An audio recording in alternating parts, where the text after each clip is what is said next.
はい、皆さんこんばんはです。では本日も、ゲーム実況の方をしていきたいと思います。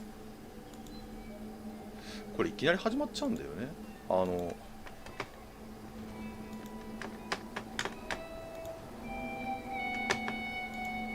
日はラストオブアースを、実況していきます。プレイステーション4のソフトですね。はい、皆さんこんばんはです。あ、よかった。皆さん見てください。画面ずれちゃった。皆さん見てください。透明になるように設定しましたんでね。透明になってますね。これちょっと移動し、あれあれこれで移動できるか。皆さん見てください。透明になりましたね。透明に。なんだっけ、チャットをね、透明にしました。HD ゲームなんでね、チャットを透明にしました。なんだっけ、フル HD だと画面の端までね、なんだっけ、なんだっけ、なんだっけ、映した方がね、皆さんもいいと思いましたんでね。私は基本的にゾンビゲー大好きなんでね。ゾンビとか感染者がいっぱい出るゲームがね、すごい大好きなんでね。ちょっと待ってください。今画面の調整をします。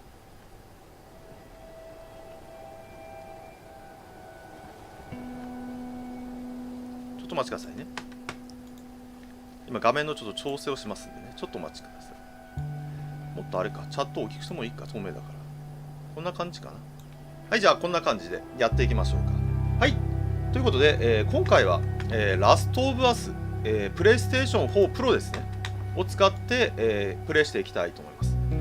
このゲームは、昔知り合いがね、なんだっけ、シュウさんやってみてって言われて、やったら、なんだっけ、あまりの難しさに、なんだっけ、悲鳴を上げて、なんだっけ、バカにされたんですよね。なんだっけ、シュウさん年寄りだから、なんだっけ、このゲームできないでしょ、わらわらとか言われちゃって、なんだっけ、煽られちゃって、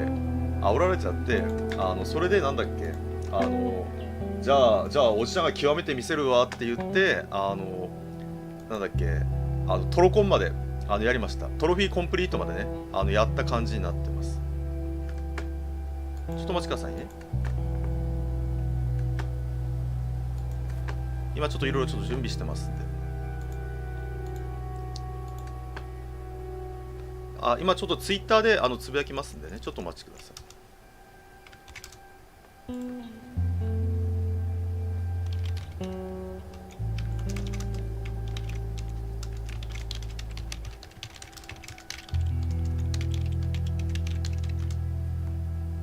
予約がねできればいいんですけどね、なぜかちょっと予約ができないみたいなんで、予約がちょっとねできない感じになってます。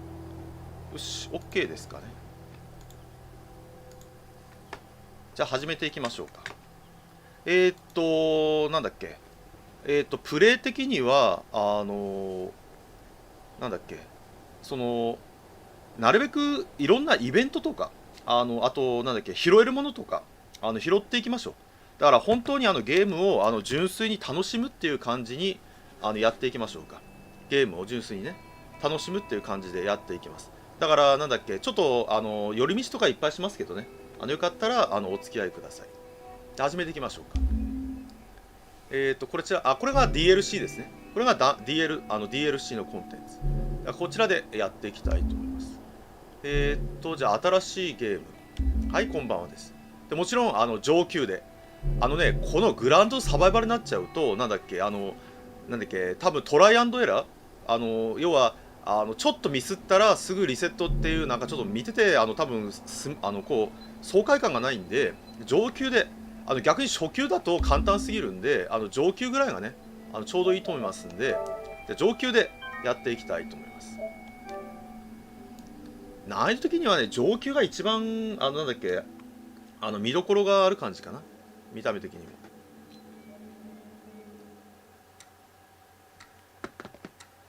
はい、皆さんこんばんはです。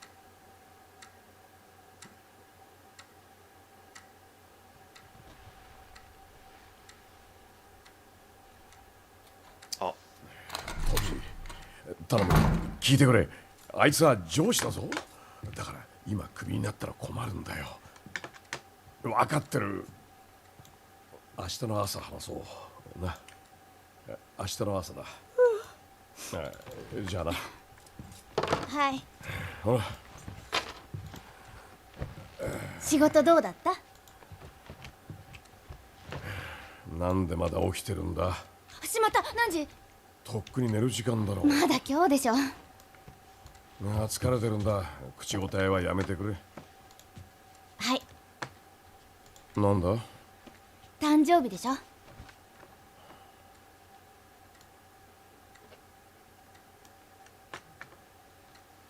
時計が壊れたって言ってたよね。だから考えたんだ。気に入った？サラ、これすごくいいけど動いてないぞ。ほら。嘘。もうバーカ。お金はどうしたんだ？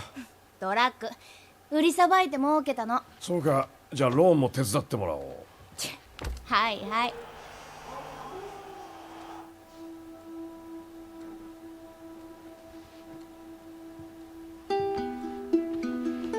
このアメリカの日常って感じですよねアメリカのね。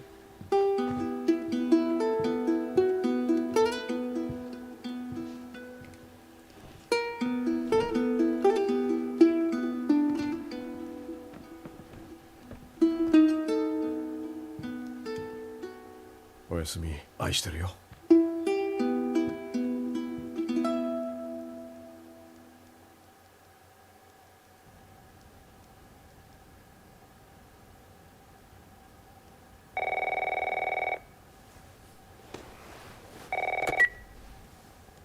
もしもし。だから頼む、パパをすぐ呼んできてくれ。富おじさん、今何時？早くパパと代わってくれ。何か。富おじさん、もしもし。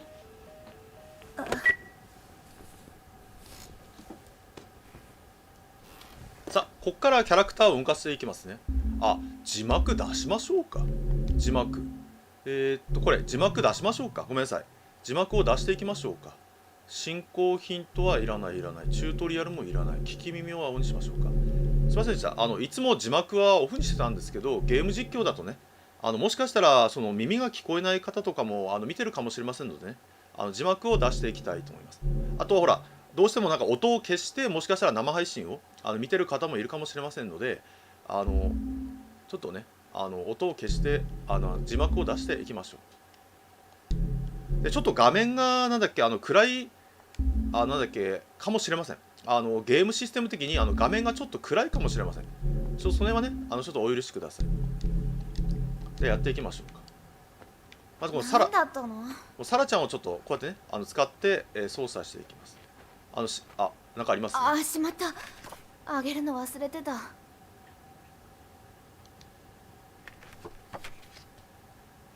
パパへ、いつも家にいないし、私の好きな音楽や映画だってまる気に入らない。それでも最高のパでいられるのって不思議。パパは誕生日おめでとう、サラより。ね、なんか幸せって感じですよね。ね、ちなみにこれ、主人公はさっきのジョエルですね。これサラちゃんは娘さん。学生結婚なのかな。パパ？学生結婚だったのかな。ただ今は多分離婚してるのかな。だからジョエル一人で育ててるって感じですね。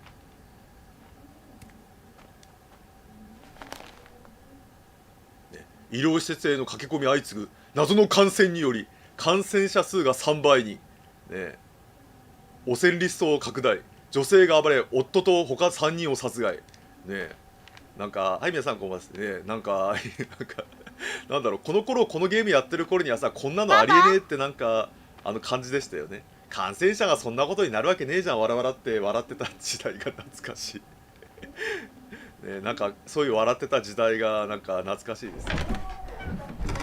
ここなの？広がっている病原菌の感染に関係どしてこにいるのよ。最新の報告によりますと、感染した患者は攻撃性が極端に増すという症状を。退避しろ。ガス漏れだ。急げ。ただいま後ろで何か動きがあったよ。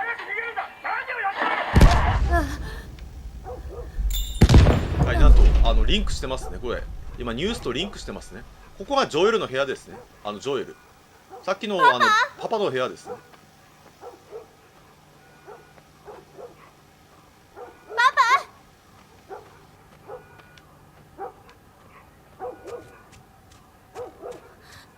が起きてるの？ちなみにダッシュは今ここではねできますね。パトカーとかがほらすごい勢いで走ってます。なんかアメリカの典型的な一軒家って感じですねパパの。電話。着信が8回。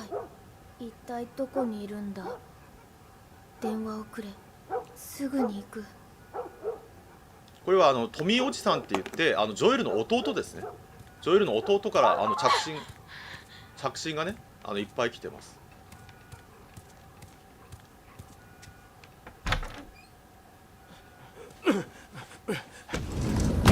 あ、パパ。サラ、大丈夫か？うん誰がここに来たか？うん、誰も来てないよ。ドアの近くに行くな。おい、下がってるんだ。パパ、怖がらせないでよ。どうしたの？ジミーの一家、様子がおかしい。病気みたいだ。病気って？くそ、ジミー。パパ。さあ、サラ、来い。大丈夫。ジミー、警告だぞ。やめろ。行くぞ、こっちだ。撃ったの？サラ、今朝あったのに。聞いてくれ。何か良くないことが起きてる。脱出しないといけない。言ってることがわかるか？うん。トミー、さあ行こう。分かった。どこにいたんだ？何が起きてるか分かるか？ちょっと待ってな。なんだおい、血だらけじゃないか。俺のじゃない。出発しよう。町の奴らの半分が理性を失ったそうだ。出してくれ。先週から何からしい。何があったんだ？あってな。おいサラ、大丈夫かい？大丈夫。ラジオ聞いてもいい？ああ、もちろん。ありがとう。こんな感じでカメラも自由に動かせますね。ラジオもダメ。ひどい状況だ。さっきニュースが流れてた。なんて言ってた？兵士たちがハイウェイを封鎖しているそうだ。トラビス軍には入れない。ここを脱出しないと。71号に。71号、そうだな。何人死んでるの？たくさんだよ。家の中でズタズタにされてた人もいたって。ああ、悪い。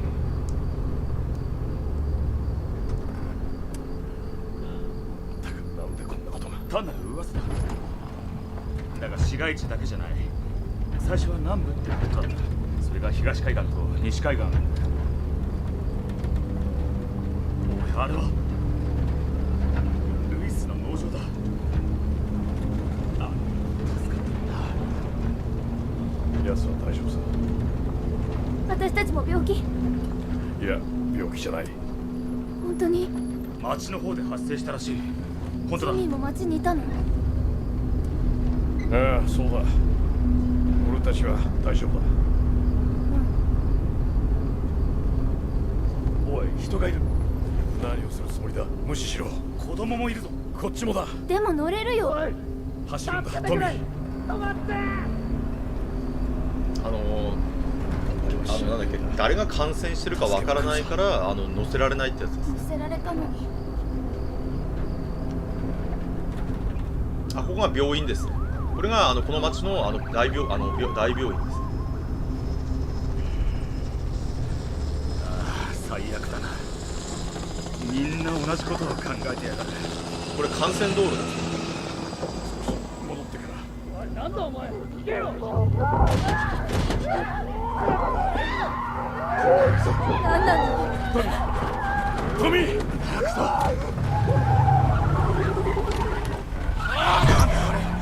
あれは何なんだ？見たか？ああ、見たよ。曲がれ、曲がるんだ。畜生、みんな動けよ。何から逃げてるの？やってるだろ。うわっ！ここで止まるな、トミー。ここは抜けられないって兄貴。じゃあバックしろ。後ろから来てる。その隙間だ。捕まれ。行け。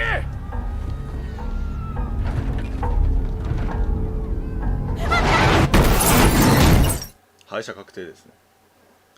なるべくイベントシーンは喋んないでね、行きたいと思います。パパ。ねえ。ね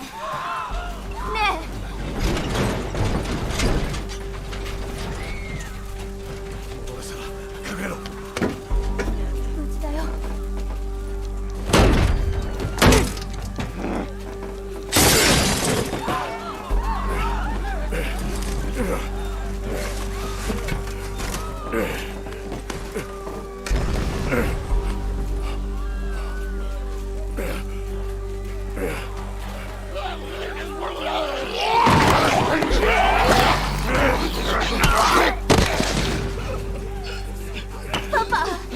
ここだよサラ、ここだ。手を出して。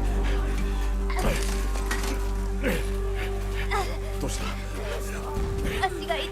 どのくらい？歩けない。逃げないとやばい。これで守ってくれ。さあ行くぞ。しっかり捕まれ。でこっからなんだっけ、逃げるんですけど、なんとねなんとここを道間違えるとゲームオーバーになります。だから道を間違えないようにね、進んでいきたいと思います。ちなみに本当にこのゲームはね、レンガが最強ですね。レンガ。サラ、目を閉じてろ。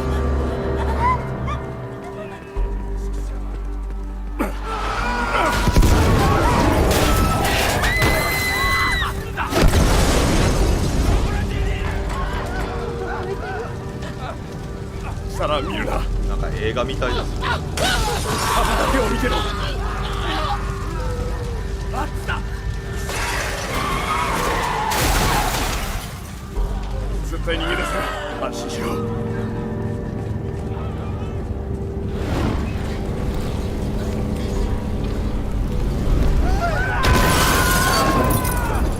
ガサがいる。どうしよう、通れ。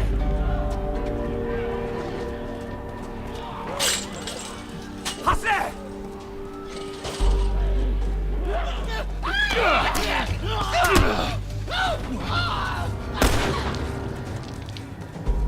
もうすぐだ。もうすぐで着く。止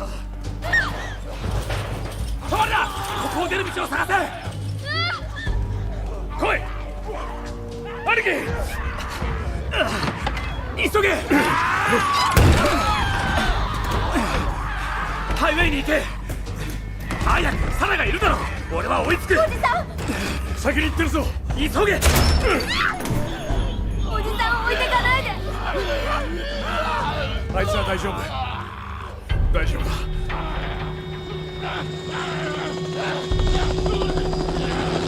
助けに来て。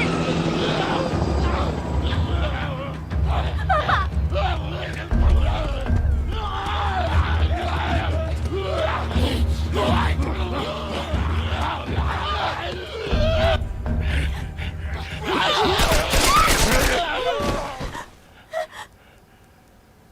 もう大丈夫だ。大丈夫。おい、助けてくれ。頼む。この子足が折れたみたいで。動くな。分かった。俺たちは病気じゃない。区域外で民間人を発見。どうしますか？パパ、トミーおじさんは。まずはお前を安全なところまで連れて行く。小さな女の子もいるんですよ。しかし了解。頼む。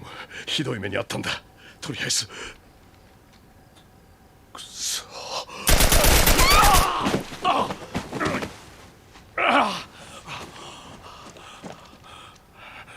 やめてくれ。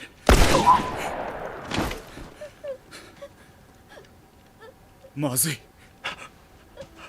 サラ、サラ、手をどけて。大丈夫、大丈夫。絶対に助かるから。しっかりするんだ、サラ。持ち上げるぞ。痛いか、痛いよな。頑張ってくれ。頼む。大丈夫だ。大丈夫。サラ。サラ。嘘だろ。ダメだ。ダメだ。頼む。そんなこと言ってくれ。頼む。神様、神様、どうして頼む、頼む、行かないでくれ、頼む。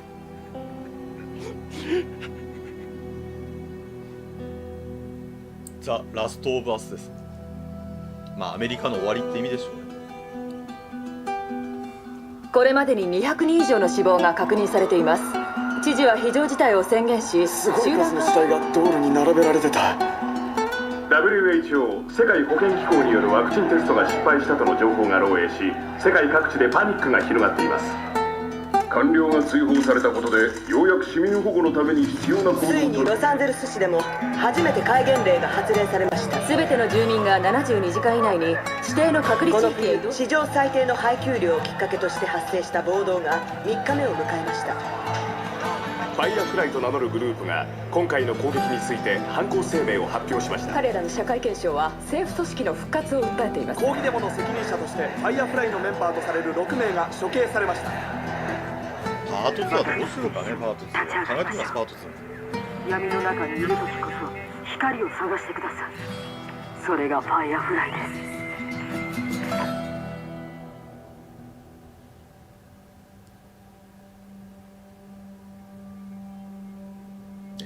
夏です。物語は夏から始まります。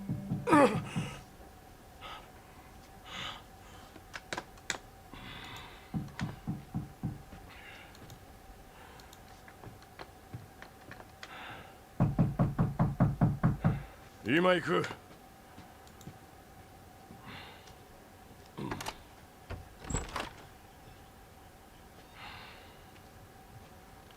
ご機嫌は？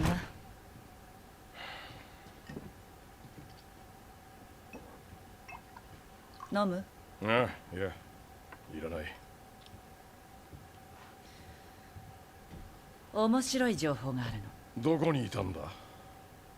の。ウエストエンド地区よ。運ぶものがあったでしょ。二人でな。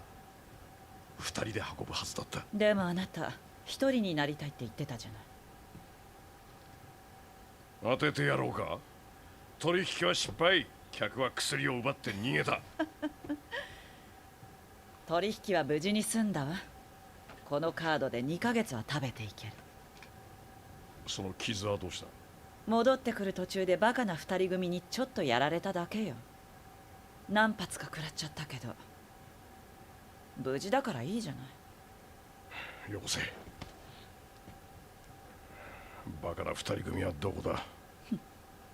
さあね。どこの奴らなんだ？ただのバカよ。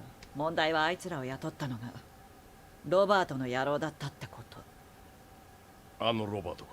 こっちに感づいたのよ。捕まる前に殺そうってわけ。ずる賢い野郎だ。そうでもないわ。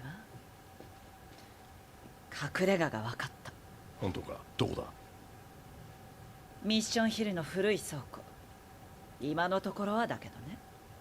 それで十分だ。行こう。ええ、いいわよ。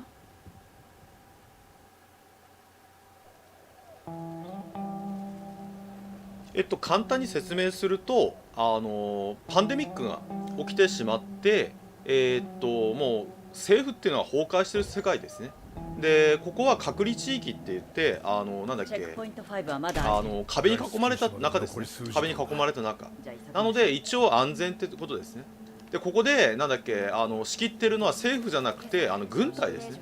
軍隊。町の外での作業に選ばれたのよ。ああ、最悪だな。そういう作業は兵士がやるもんだろう。その言葉伝えとくね。ジョエル、あんたは招集かけられてない？いや、へえ、なるほど。で、こういうなんだっけ、いろいろ会話が結構あります。会話がこういう。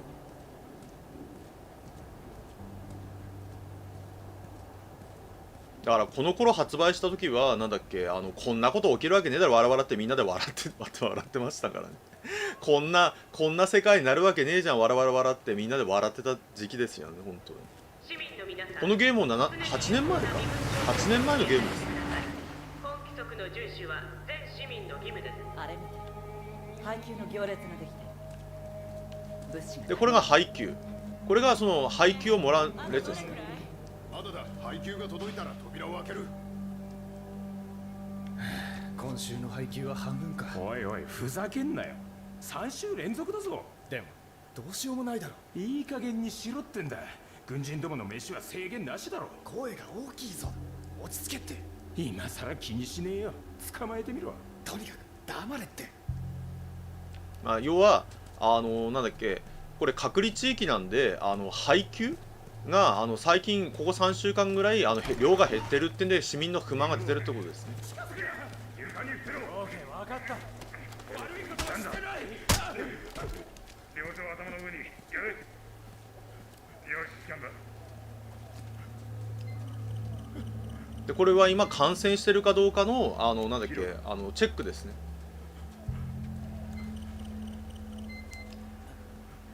しろ。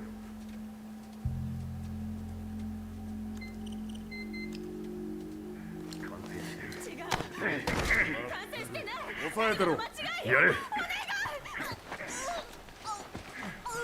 油断するな。よし、死んだ。黙れ。嘘だろ。黙れ。幸運だと思え。感染の疑いがあれば当然だ。除染班を呼べ。よし、いいぞ。感染者が増えたみたいね。外へ出るやつが増えたって。さっき言った食料がなくなってるんで外に出て食料を探しに行く人が増えたってこと。連れ去られたんだ。ファイアフライのメンバーなんて信じられん。ここでファイアフライの話はやめましょう。誰かに聞かれたらまずい。まあその通りだな。でファイヤーフライっていうのは要はなんだっけ、政府に立ち向かう、テロリストですね。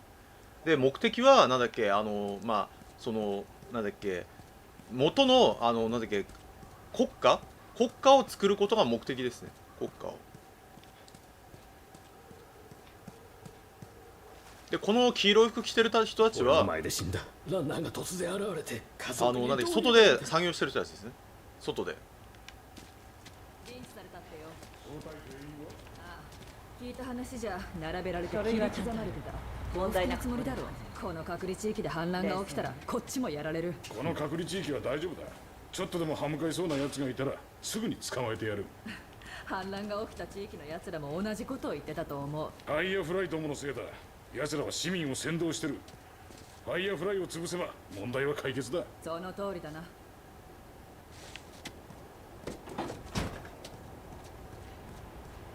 ちなみにもう政府はなくなっていて軍もなんだっけ独自ですね。独自に動いてるって感じですね、軍も。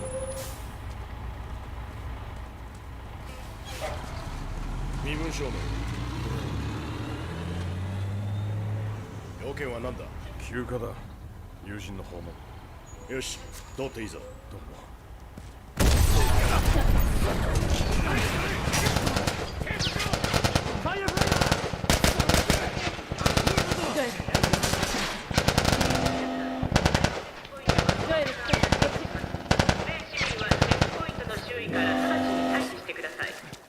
誰もいないの。行こ市民の皆さん、第5チェックポイントは当面の間閉鎖します。う。もうせっかくの書類がちゃんと手当てして。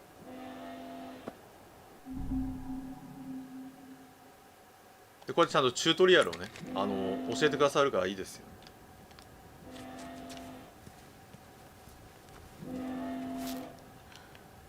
もう検問所は通れない。外を回っていかないとダメ。壁の外。それともロバートを見逃す。バカ。おいテス、あれを見たか。はいこんばんは。近くでね。東のトンネルはどう？大丈夫だ。さっき言ったよ。誰もいない。どこ行くんだ。ロバートに言おうな。君も？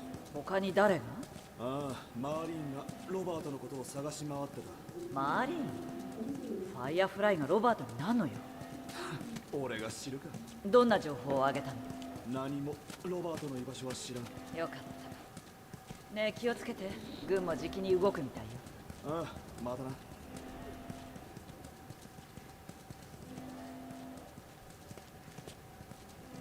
マーリーンがロバート？どういうこわからん。だが急いでロバートを見つけないと。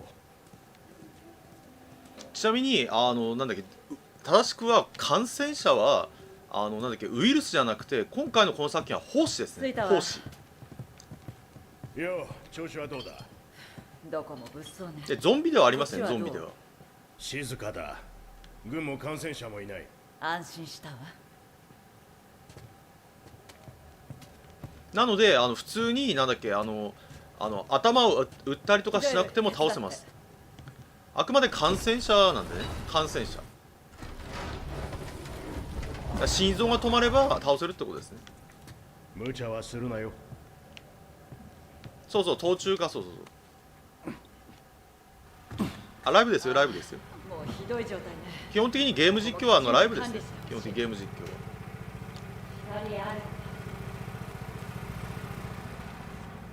準備しましょう。で、なんだっけ、概要欄にも書きましたが、なんだっけ、なんだっけ、新しいゲームから古いゲームまで、あれあれあれあれあ、取れた。一瞬びっくりだ、バグったかな。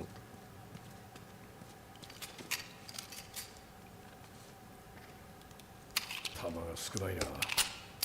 全部当てればいいでしょ。全部当てればいいっていう超理論ですね。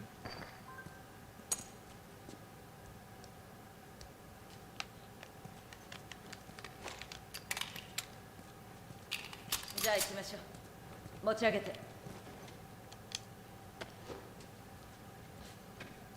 行こうよ。ではどうぞ。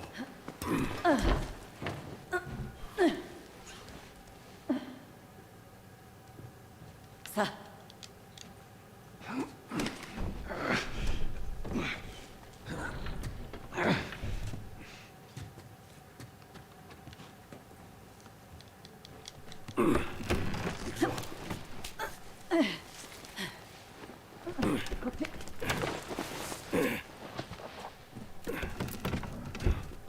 気をつけろ。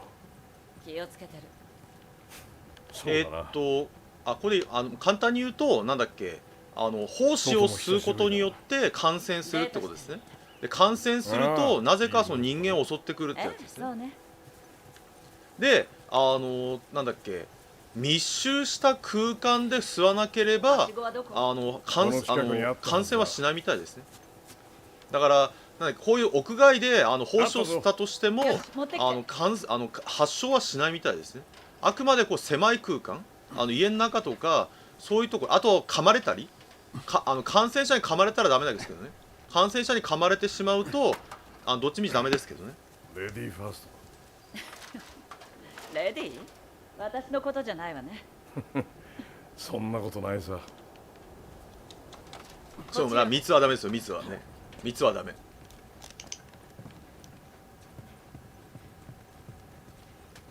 で、いろんなこうやってアイテムがありますんでね。これは武器を改造できるやつですね。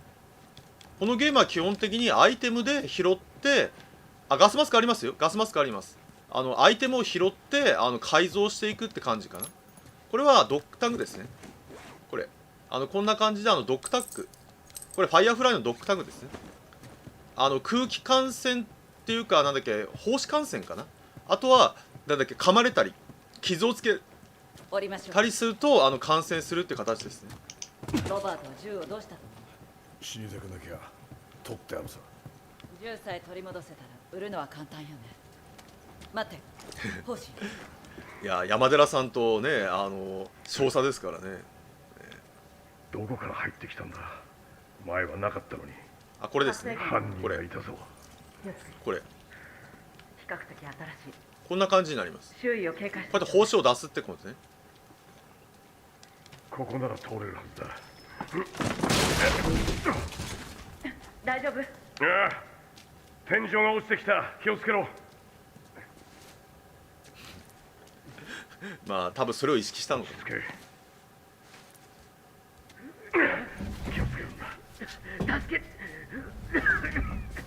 マスクが壊れた。おい、人思いに殺してくれ。頼む。どうする？で、ここでチュートリアルですね。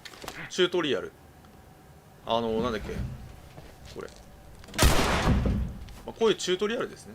行こう。なんだっけ、弾をなんだっけ、銃の撃ち方のチュートリアルですね、僕は。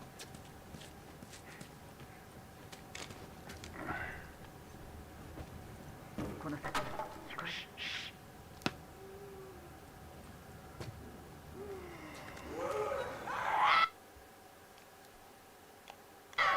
でこれで聞き耳、これは難易度がハードまではこれ聞き耳ができますね。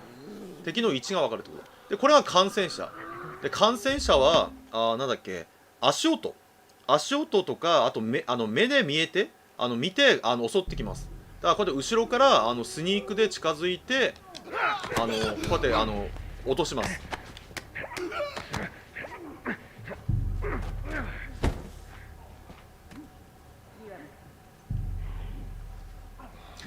この2人は放置しましょうか。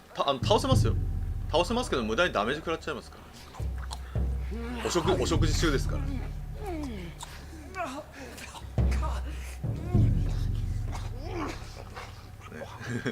お食事中ですから。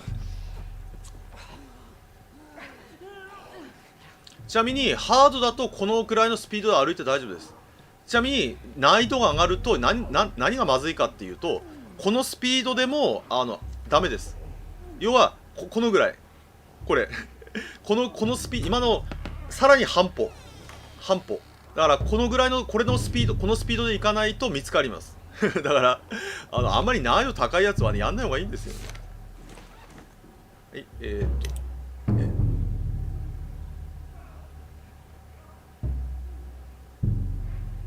まあ要はなんだっけ、感染しちゃったってことね。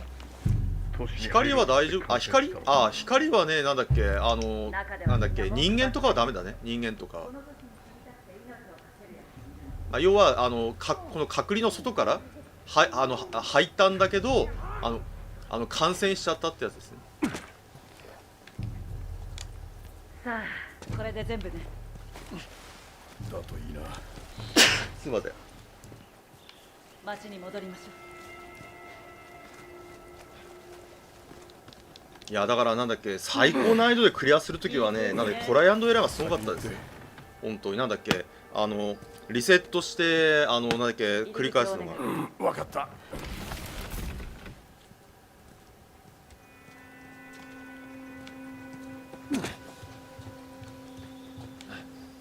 ハードぐらいがちょうどいいかもしれませんね。ハードぐらいが。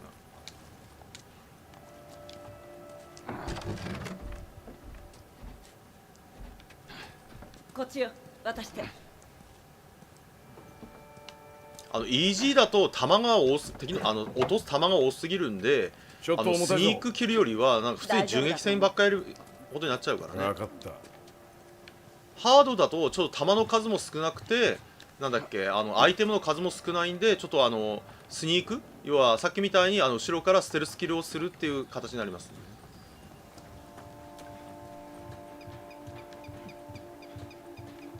これ一本満足バーですねライフ回復です。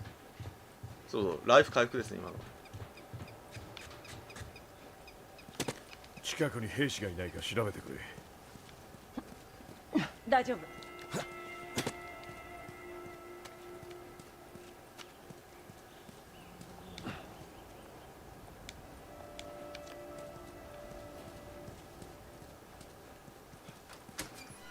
閉めて。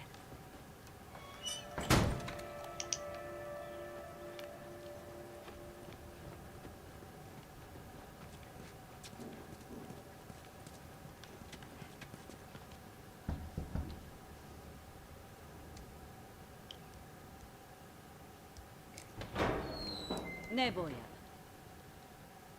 外の様子を見てきて。兵士やロバートの部下がいないか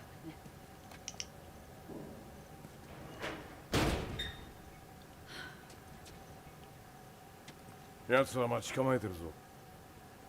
その方が面白いじゃない。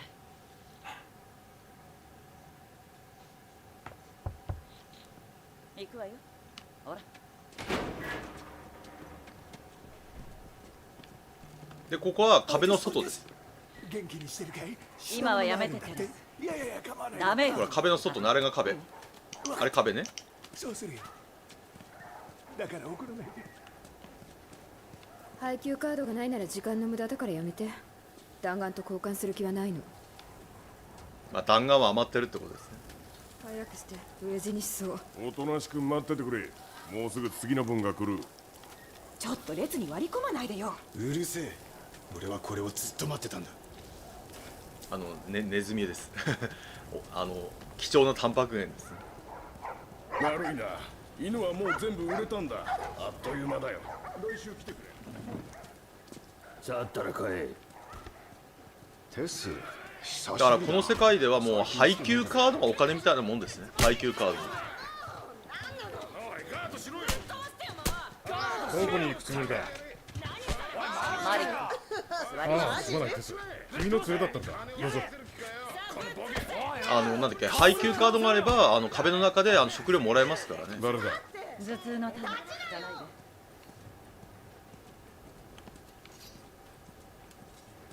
何が欲しい。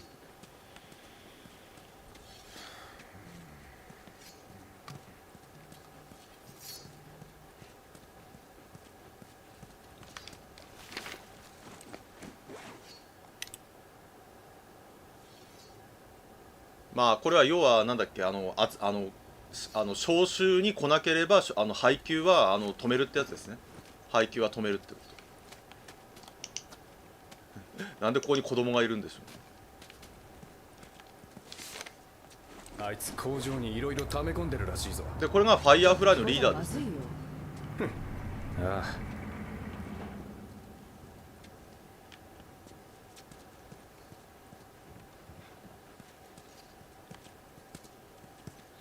ロバート探してる。ここ。今のが配給カードですね。30分前な。ハート場に戻った。今もそこだ。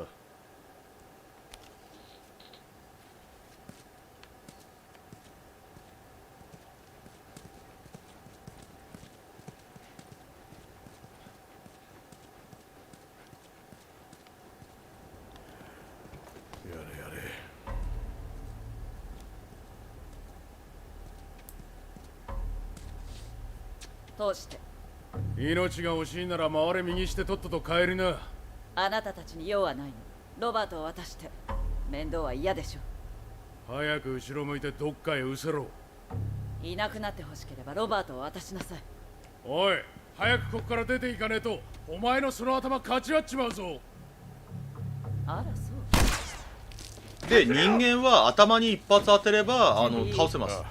人間頭に一発。胴体だと2発かな。胴体だと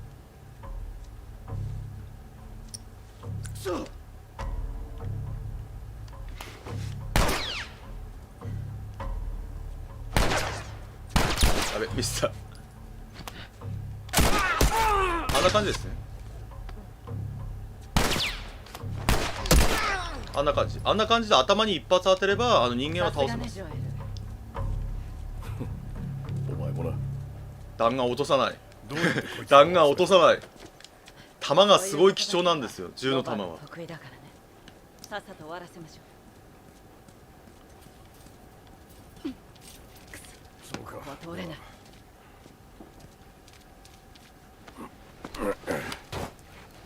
派手にドンパチやっちゃうとあっという間に弾なくなっちゃいますね。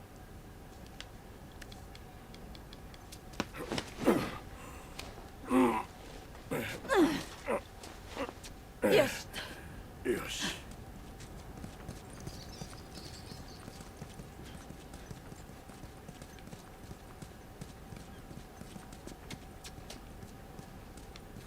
なんだっけ、最高難易度だとほとんど落とさないよ。最高難易度だと弾がほとんどないの。ロバート。じゃあ最高難易度はステルスキル前提みたいな難易度です。テスを消しに行った2人が殺された。テスとジョエルは間違いなくロバートを狙ってここに来る。まったく引き受けるんじゃなかった。しょうがない。警戒して誰も忍び込めないようにしよう。で人間はなんだっけ、目はいいんですけど耳が悪いです。なのでこのぐらいのダッシュだったらなんだっけ、気づかれませんね。後ろから行けば。動いて。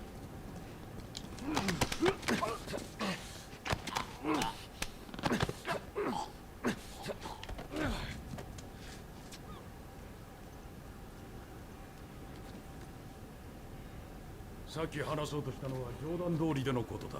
市民を5人ほど連れて兵士たちが現れたんだ。全員手錠をかけてな。それはファイヤーフライだろ。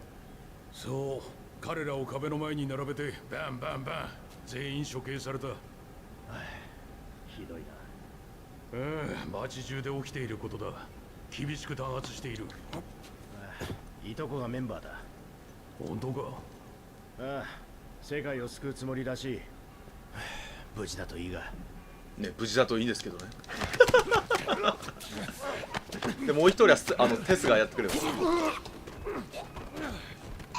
ちなみにジョエルが異常にこれ強いのは、ジョエルは運び屋なんですよ。運び屋。要はまあちょっとはっきり言っちゃうとなんだっけ、人から物を奪っていろいろやるっていう、まあちょっとまあ正義の味方ではないの。どっちかっていうとなんだっけ、悪い方の人なんですね。だからなんだっけ、すごいこうステルスとかその敵の人間の殺め方が天才なんですね。ああ、それが終わったら出発しよう。もうじき外出禁止だ。ロバートはどうした？でそのやり方についていけなくなったんで、弟となんだっけまあこう生き別れたってやつですね。結局弟がそのやり方についていけなくなって、まあアウトローだね完全に。そのやり方に弟がついていけなくなったんで、弟はファイヤーフライに合流して正義の味方になろうとしたんですね。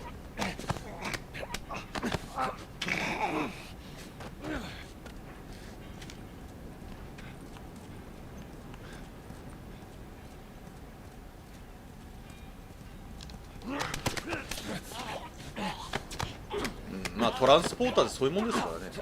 でこうやって敵に見つからないような角度でなんか敵をこうやって倒していくって感じですね。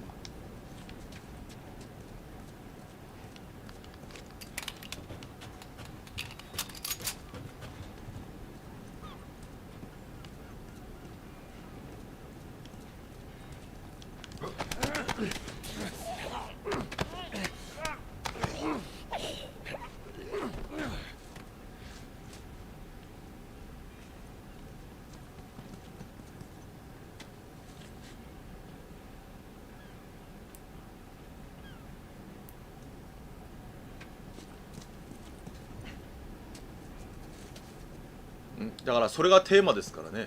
生き残るためにはそれをやっていいのかっていうのはこのゲームのテーマですからね、一種の。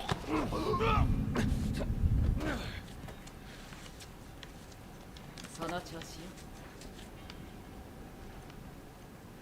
で今空き瓶もこれはぶつけましょうか。あれどこだ、いたいた。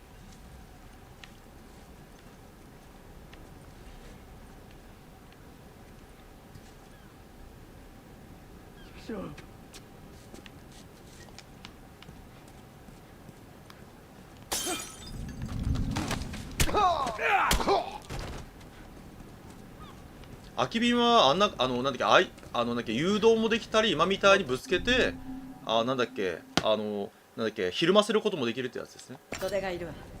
でなんだっけ、空き瓶は音がでかい、レンガは音が小さい。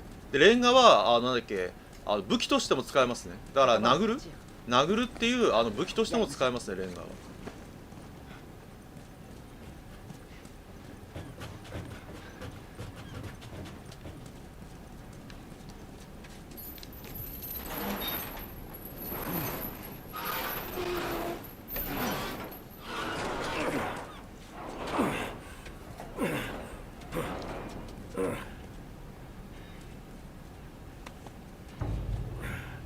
あそこにいるわ。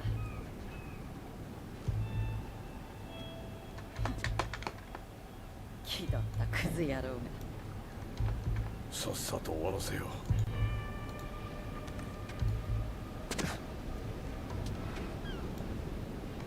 う。しばらく荷物が届いてないな。ああ、まず北からの連絡が下手に動かない。そして南からの数が多いわ。くそ、もう商品なんてどこにもねえよ。だから俺たちも公営なんてやってるんだしな。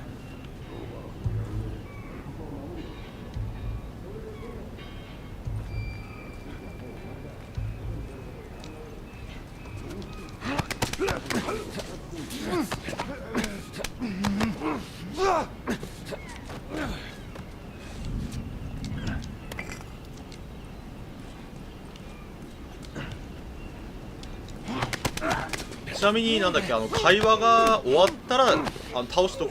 会話中はもちろんなんだっけ、敵を襲うと、これ木の棒ね、やるわね。4回まで殴れるってやつ。なんか会話中にもちろんなんか敵を倒すと襲ってきますよ敵。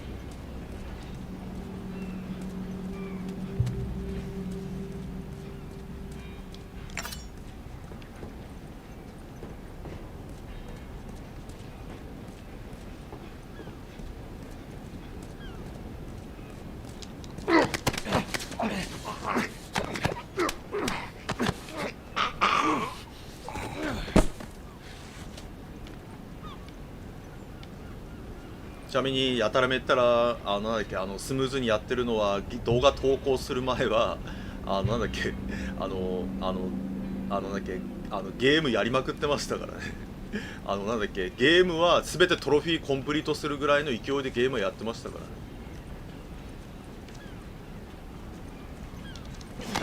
だから動画投稿する前のゲームとかは結構やり込んでます。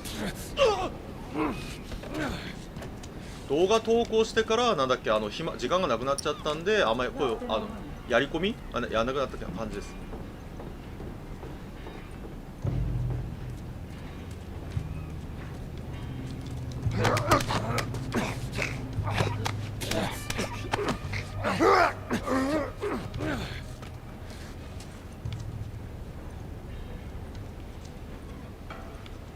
でこの先に敵が隠れているんで、これですね。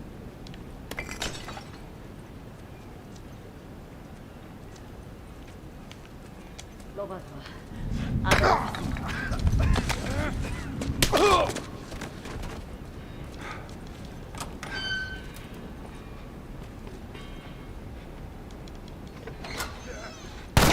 うせろこの野郎。話があるのよ、ロバート。お前に話すことなんか何もないぞ。銃を下ろして。消え失せろ。逃げた。ちょっと待ってくださいね。よし、行きましょうか。でここはロバートを急いで追いかけないと、ゲームオーバーです。ジョエル、こっちよ。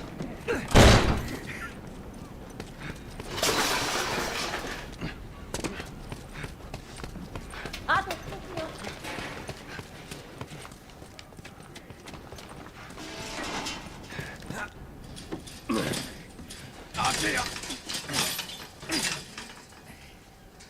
あら、ロバート。テス、ジョエル、悪気はなかった。もちろんよ。よし。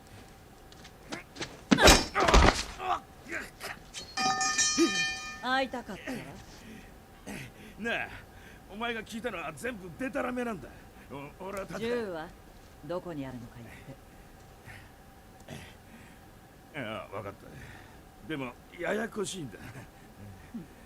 待て、まずは話を聞いてくれ。警部。くそ。分かった。やめろ、やめろ、やめろ。わめかないで。続けて。撃っちまった。なんですって？仕方なかった。借りがあったんだ。こっちにもよ。判断を誤ったわね。少し時間をくれ。1週間でいい。私を殺そうとしたくせに今さらバカ言わないで。殺そう。誰に言ったの？いいえね。2、3日くれれば。ああ、くそ。誰に撃ったか言いなさい。ファイアフライだ。奴らに借りがあった。は？なあ、奴らは軍と揉めてる。今すぐ乗り込んでぶっ殺して銃を奪おう。どうだ。おいおい、ファイアフライなんてクソだぜ。やっちまおう。ほんとバカなやつね。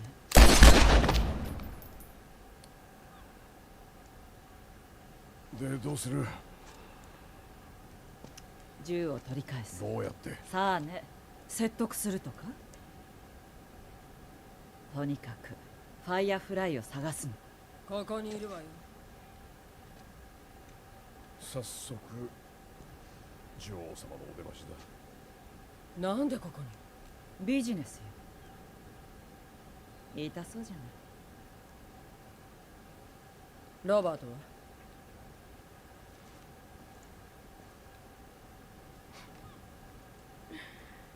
なるほど、そういうことね。彼が渡した銃は彼のじゃないのよ。返してちょうだい。そうはいか返してもらうわ。ない。金は払った。武器を渡すなら見返りがいる。カード何枚欲しいの？配給カードなんていらない。運んで欲しいものがある。うまくいけば銃は返してあげる。それでどう？銃はどこにある？軍の奴らにだいぶやられたと聞いてるが。疑ってるのね。見せてあげる。逃げないと。どうする？いい声ばっかですね。まね、主人公は山寺さんでね、田中敦子さんとね、パクさんですからね。いい声ばっかです。するわよ。さあ、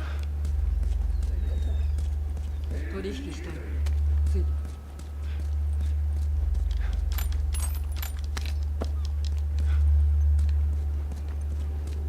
で、ここからはまた人間です。軍ですね。軍なんで重火器持ってます。重火器。だから見つかるとパキュンパキュンって撃たれてあっという間にやられちゃいます。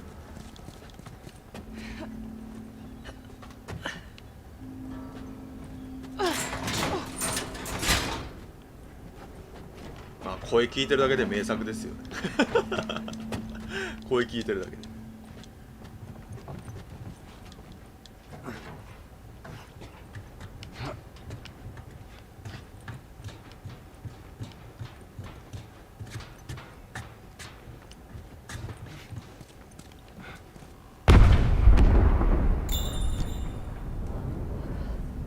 あなたの仲間。その残りね、少ないからあなたを頼る。こっちよ。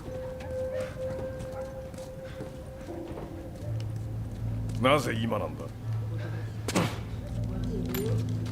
も軍は見せしめがいる。だから私たちを狙った。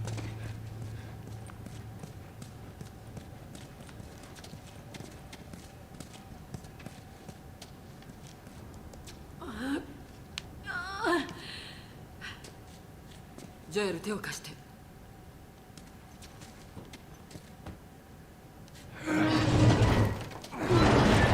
確かに明夫さんは出てますね。明夫さんはねえ、大丈夫？なんとか。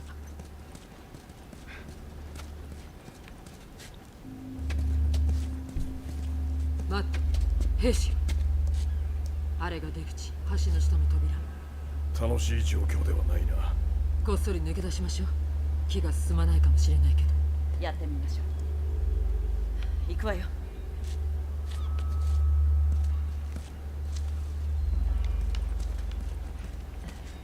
あのドアまで行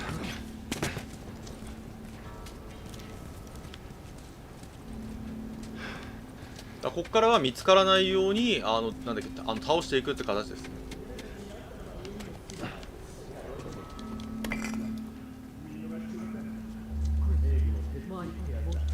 言ってる。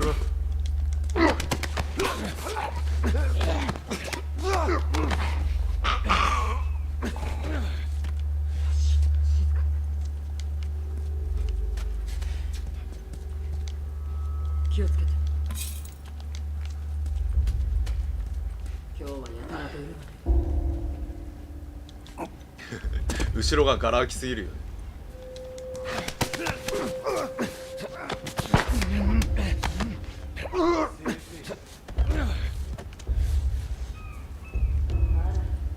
まあまあね。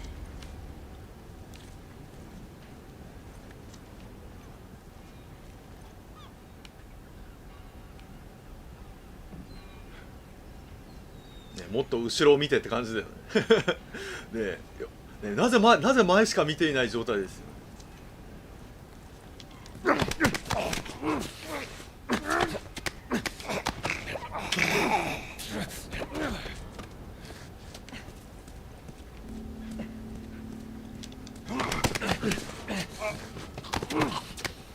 ちなみにこれ海外版だと結構グロいです。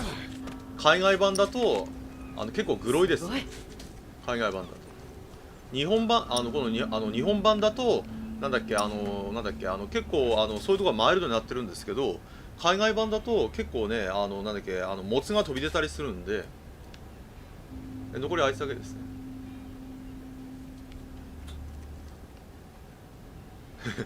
あれって感じですよね。あれっていうね、あれっていう。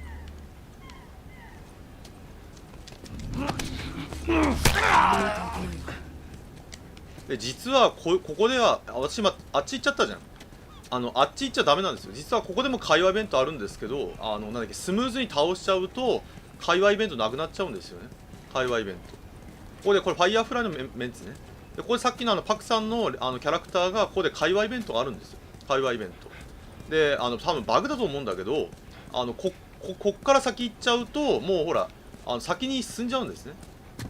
先に進んじゃうの。ほら待ってるでしょ。だから会話イベントはなくなっちゃうってやつだね。だから会話イベント発生させるためにはわざと見つかってパキュンパキュンとかやって倒すしかないってやつだね。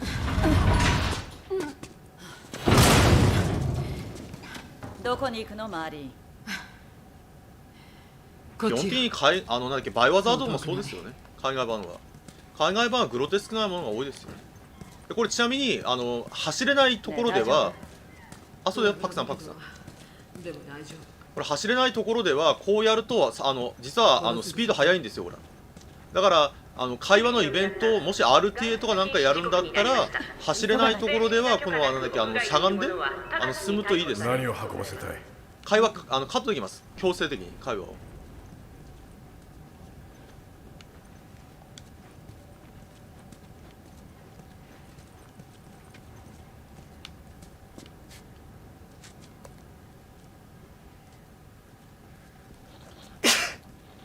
なんかくしゃみが出ますね。寒いからですか。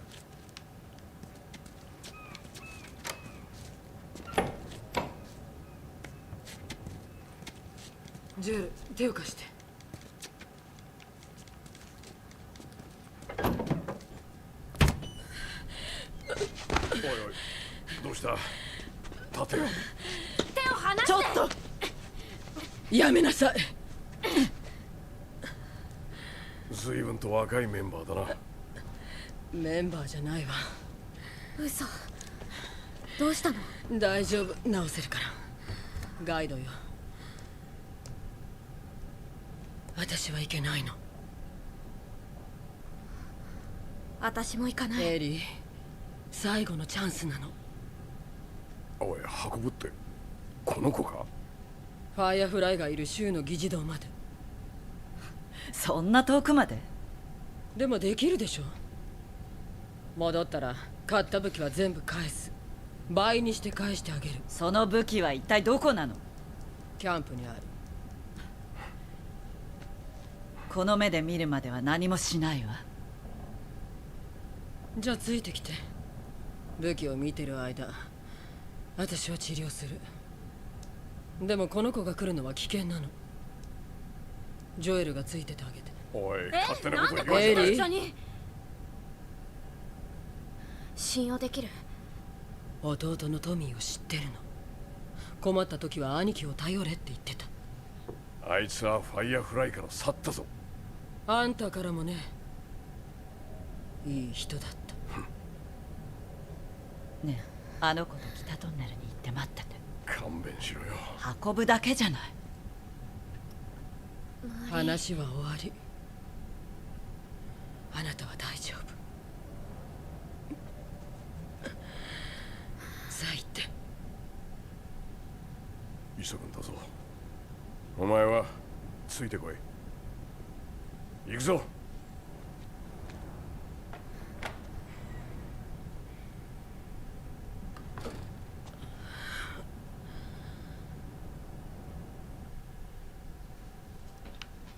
ちなみにこれコスチュームはね変更できます。コスチュームはジョエルもヒロインも銃声はしてたけど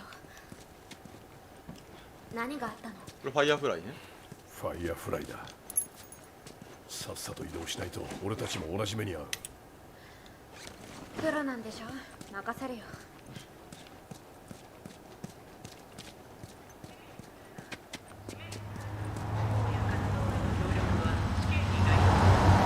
ご自身の安全のためにも不審な行動は直ちに通報してください。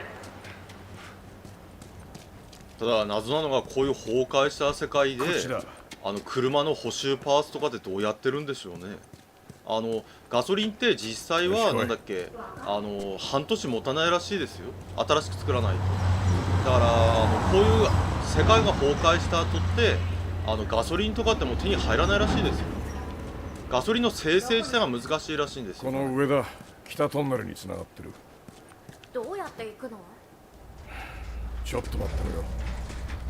だから本当に昔みたいに石油はただ燃やして燃料ぐらいじゃ使えないってやつですよ。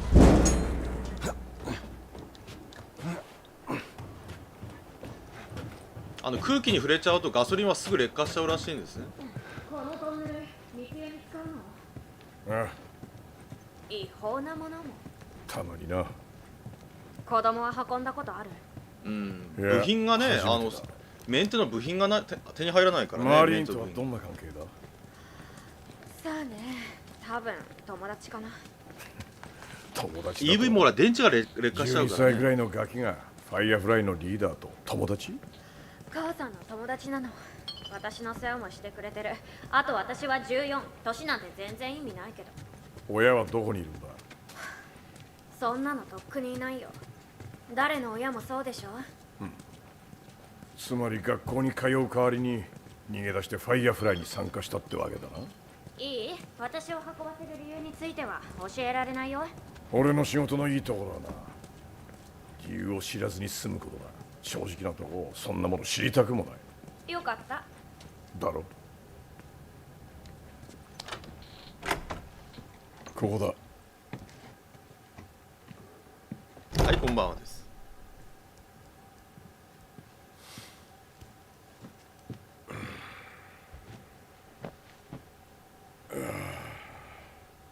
何してるの？待ってる。じゃあ私はどうしたらいい？そんなことは自分で考えろ。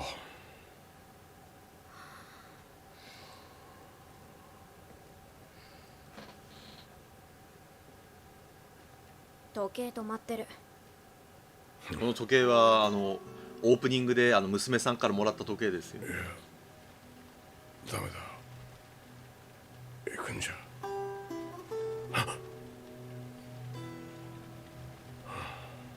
寝言言ってたよ。怖い夢は嫌い。ああ、俺もだ。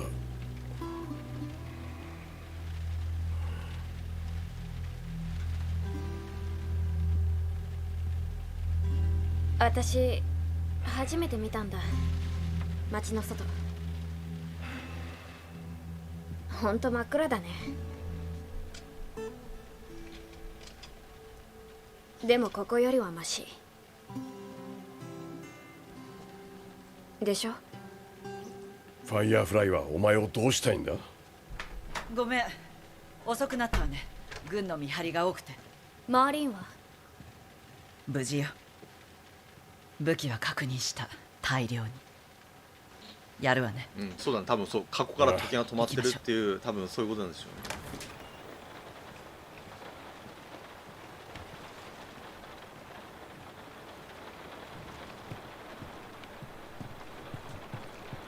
マーリンはなぜ自分で運ばないんだ？自分でやりたがってたわ。私たちは第2、いえ第3候補ね。仲間が死んで他にいなかったの。報酬をくれる奴は生きてるといいな。これがちょうど壁なんですよ。これが壁だから壁のこっちが中ね、こっちが中、こっちが外ってことですね。壁の外。面白いですよ。行こう。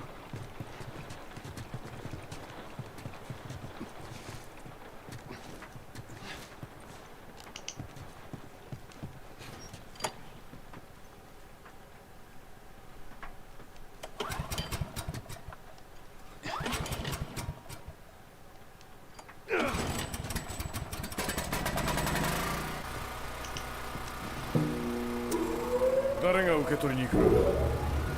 別の町からファイアフライのメンバーが来るって言ってる。これエレベーターです。女は貴重なはずよ。あなた何者なの？重要人物の娘かも。そんなとこ。ねえ、どれくらいかかるの？予定通りに行けばあと数時間で着くはずよ。エリー、地上に出たら私たちにちゃんとついてくる。で、なんだっけ、今女性が貴重だって言ったでしょ。それは後々分かってきます。女性がなぜ貴重なのかっていう、まあ、簡単に女性がね全然いないんですよ。若い特に女性がいる。まあヒャハーの世界だから仕方がないんですけどね。よし、いいぞ、上がれ。よし、来い。気をつけろ。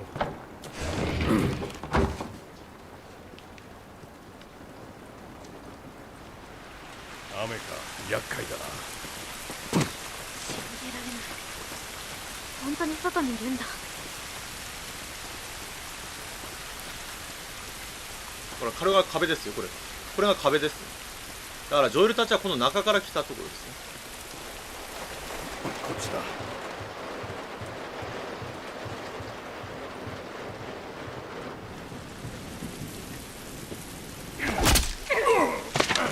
バカな真似はしないで。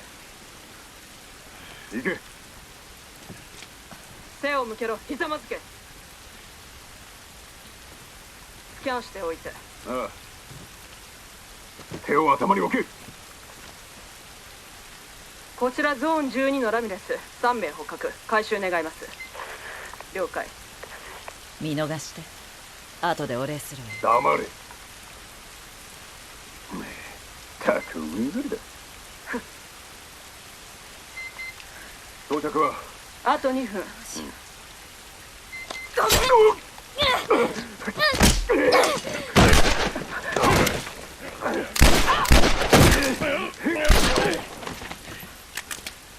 そんな。逃げると思った。まさか殺すなんて。嘘でしょ。見て。おい、こいつはあの女にはめられたのか。感染したガキを運ばされていたとはな。まあ生きることが感染してない。ない。こいつを見ろ。わけがあるの。さっさと言いなさい。これを見て。噛まれた位置なんかどうでもいい。3週間前の傷だよ。2日で変異するのよ。出任せはやめなさい。3週間前。本当だって。はめる意味ないでしょ。あ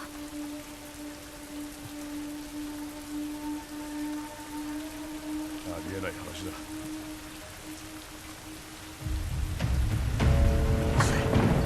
テス、行くぞ。ほら、走れ。行くわよ。急いで。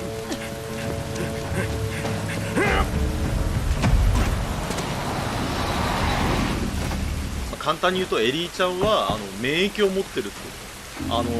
感染をしても発症しないってことですね。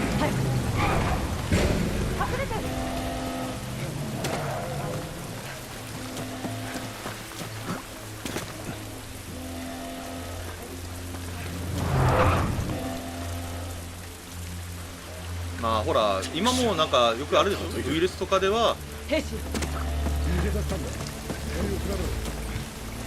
何も見えないか。どうなってる。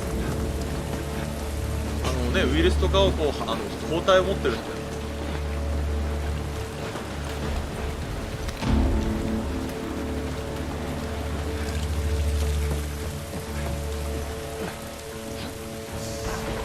上にいるぞ。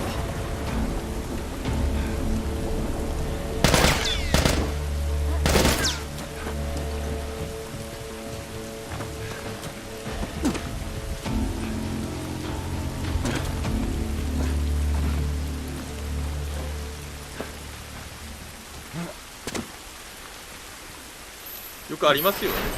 HIV ウイルスだってね、抗体持ってる人いますからね。エリー。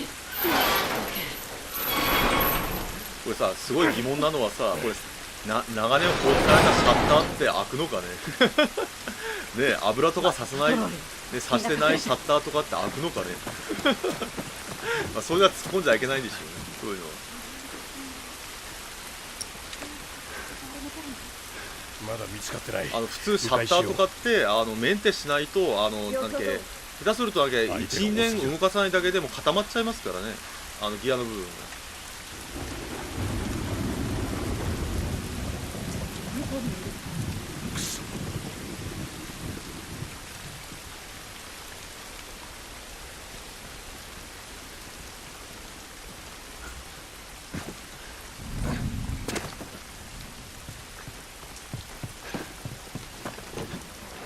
早く。これはね、すごい迷ったから覚えてるんですね。どっちに行けばいい？最初の時に道が全然分かんなくて、これは黄色いテープがヒントね。これ黄色いテープがヒント。ここ行くといいですよってヒントですね。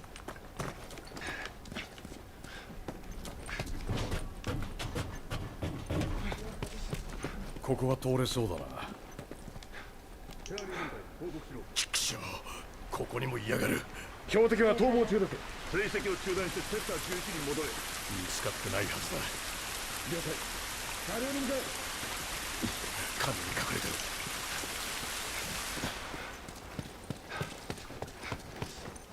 る。いろいろ多分使われてるんですよね。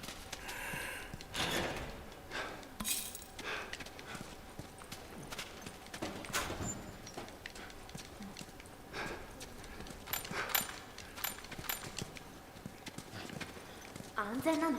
いいよ、近くに。さあ、息を吸って。ジョエル、使えるものは何？了解ボス。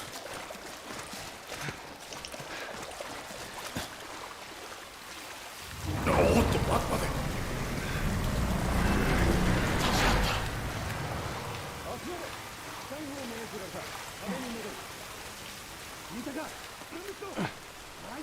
急げ。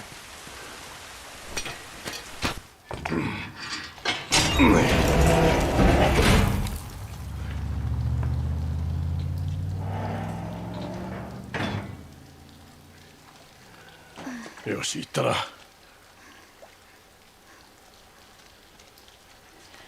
詳しく話して。あなたをファイアフライに届けたとして。それからマーリンが言ってた。隔離地域の研究所で医者たちが治療法を探してる。よく聞くホラ話だ。でワクチン開発の鍵となるのが私なんだって。勘弁しろよ。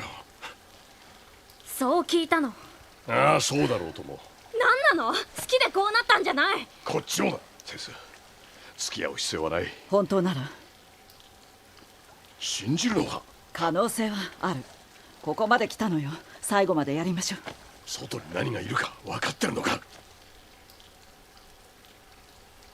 分かってる。さあ、こっからはね、感染者がいっぱい出てきますね。感染したやつらですね。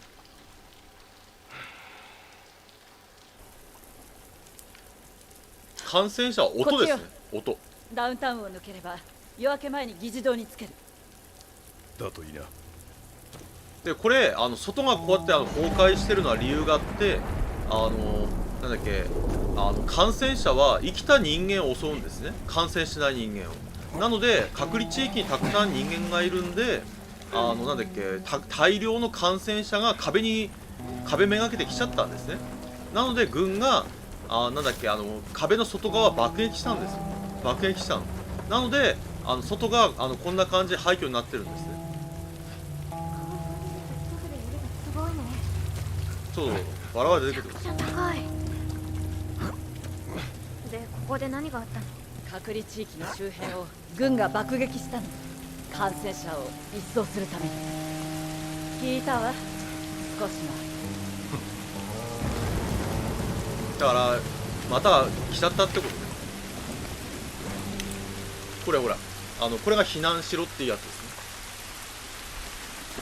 ね。だから結局感染者はみんななんだっけ、倒せたんだけど、追加で来ちゃったってことね。追加で。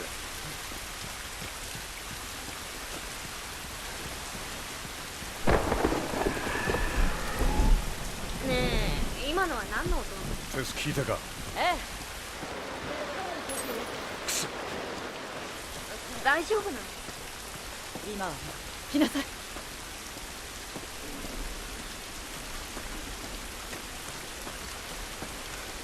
でこっちが通れないってやつ。うわ、これは高いね。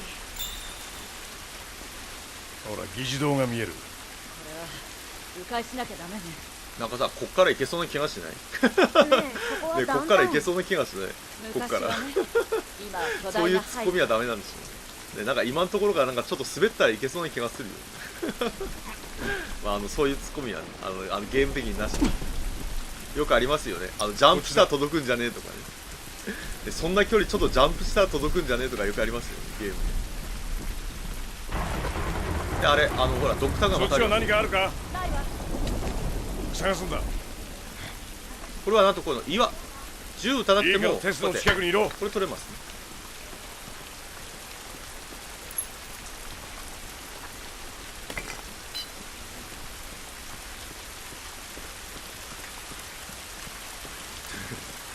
よくあるよね。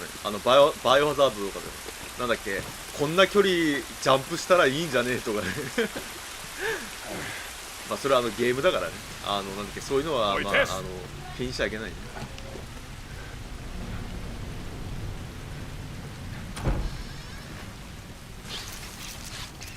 引き裂かれてるわね。まだ暖かい。それってまずいの？多分ね。さっさと離れましょう。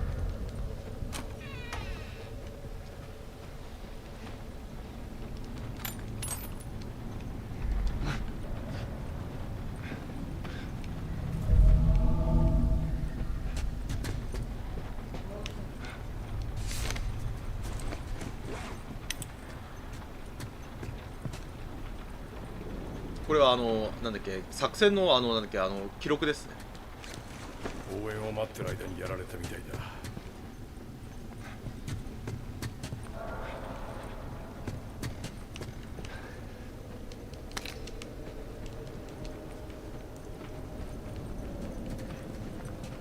あと 3D 用意する方はね、たまに画面から目を離した方がいいですよ。3D 用意する方はね。これが感染者ですね。これが感染して進むとクリッカーって言って頭がこんな感じになっちゃうんですね。だから目が見えなくなります。目が見えなくなります。その代わり音にすごい敏感になりますね。音を使って見るの。そういうクリック音が聞こえたら見つかる前に。だからクリック音が聞こえるから名前がクリッカーなんですね。クリック音でコウモリとかみたいに音でなんだっけ位置を把握するんで名称がクリッカーなんですね。気をつけろ。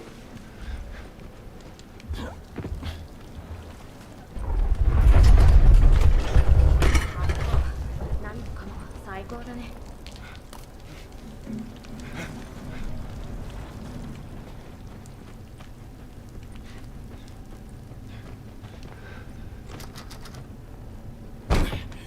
手を貸してくれ。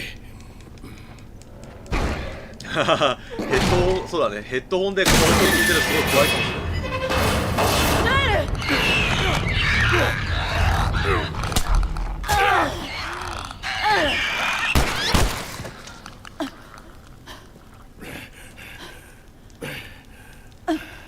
すまん。大丈夫？大丈夫だ。探索しましょう。本当にやばかった。その通り。ほら、手当てして。助かる。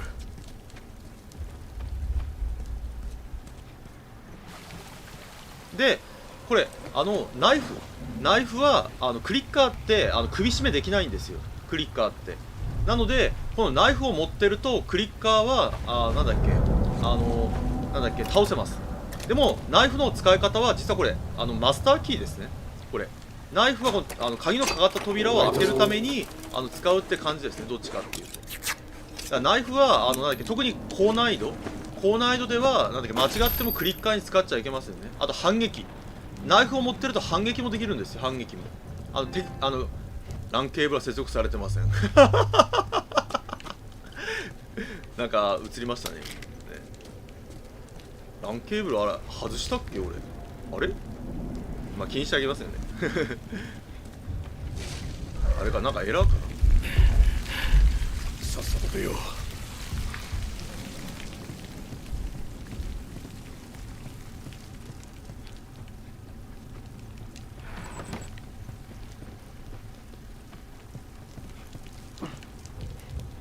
上を見て、ほら。い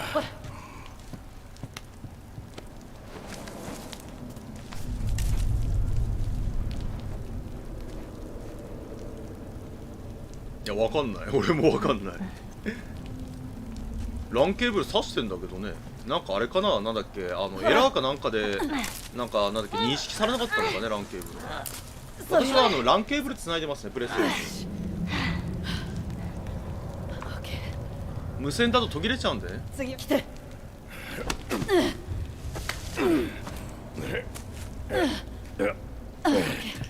よし。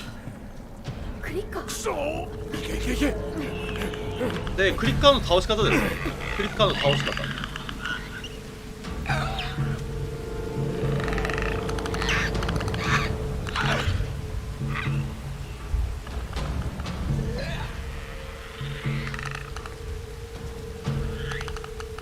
ルーターのエラーかな。クリッカーは音に敏感ですよね。クリッカーの倒し方はどうするのかっていうと、クリッカーの気がついてない状態でこれぶつけます。ぶつけると、ちょっと待ってバグってる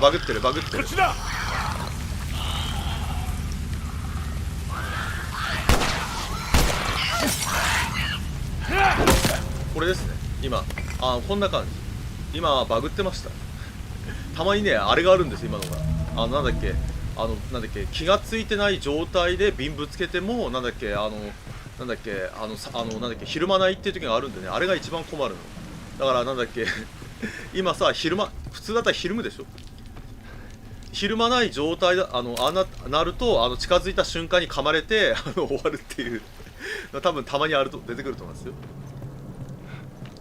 ひるませるとこの木の棒とかで殴ると一発で倒せます。一発で人間だろうがクリッカーだろうが一発で倒せます。で、今のやつはこれそのライトが不具合が起きてるんで振ってくださいっていうマークですね。ここに登れ。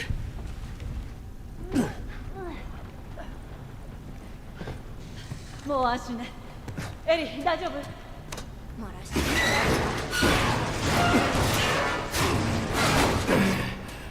てよし、通ってくれ。さあ、急いで。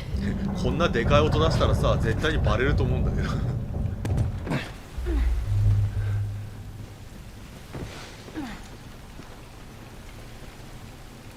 階段は塞がってる。戻った方がいい？ああ、仕方ないわね。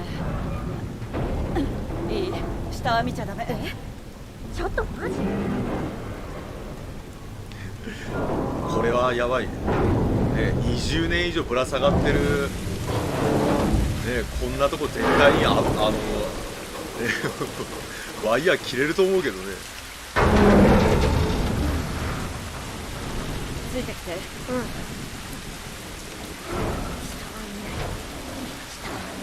大丈夫。下を見るとこんな感じです下を見るとこんな感じ。参っ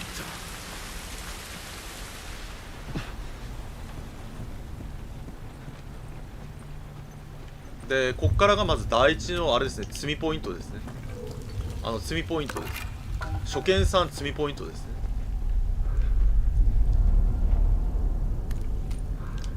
これはリボルバーですね。威力が高いです、こっちの方が。今まで使ってたオートマチックよりも威力が高いです。あれかな ?45 口径かな、アメリカ的に言うと。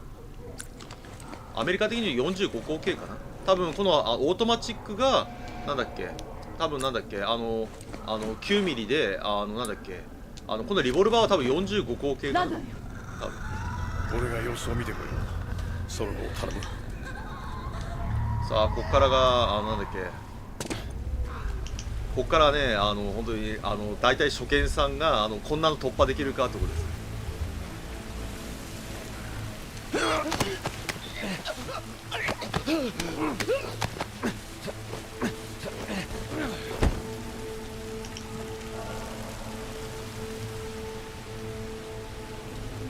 で今中に1人入っていきましたよ。いましたね。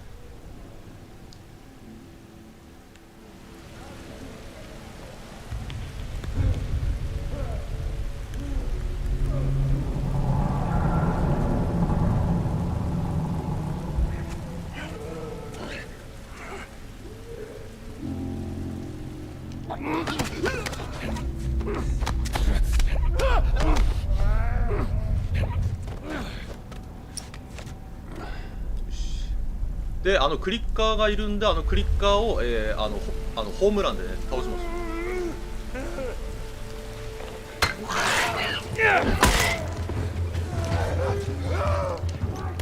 う。で他のやつも、このホームランで倒しましょ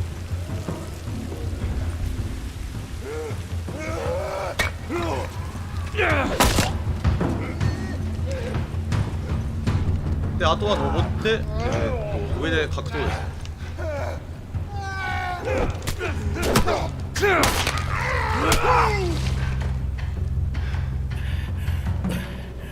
上がってこい。 OK です。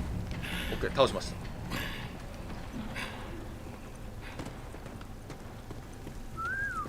た。やるわねジョエル。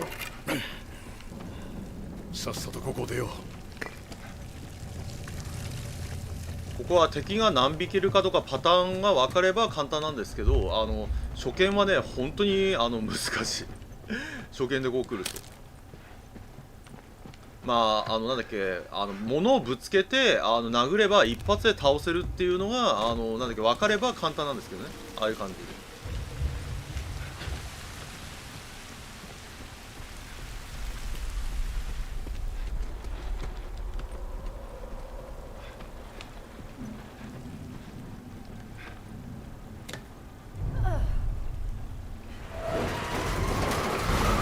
順番もあります。順番もあります。クリッカー残しとくとクリッカーは掴まれると即死です。なんとクリッカーは掴まれちゃうと即死なんですよ。即死なのだからクリッカーを最初に倒さないと間違って掴まれると即死ですからね。テスさんテス行け。今バグってましたね。今バグってました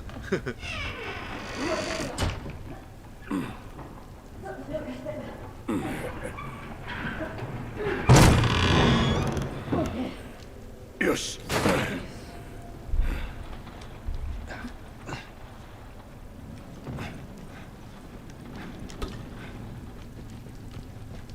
ほら大丈夫でしょ。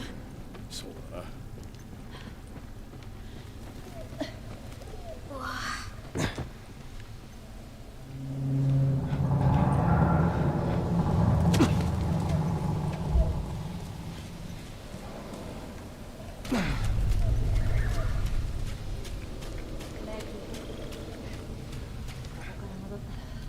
しばらくというかさ、今さすごいことに気がついたんですけど、なんで日曜日のなんだっけ無視される。なんだっけゴールデンタイムにさ、私こんなさ殺伐としたゾンビゲーやってるんでしょうね今さ、今冷静になったんだけどさ、なんでこのね日曜日のこうなんだっけハッピーな夜にさこんな私絶望的なゾンビゲーやってるんでしょうね冷静になってはいけませんよね。我に返ってはいけないですよ、完全に。我に返るとダメなパターンです。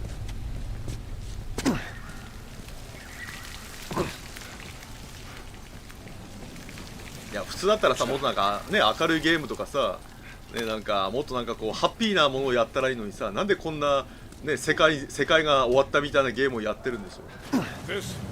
こっちだ。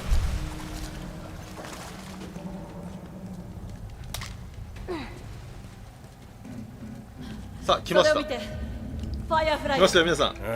ね、感染者といったら、燃やしちゃおうね。燃やしちゃおうね。来ましたよ皆さん。感染者といったら、燃えざろ来ましたね。対感染者用最強の兵器ですね。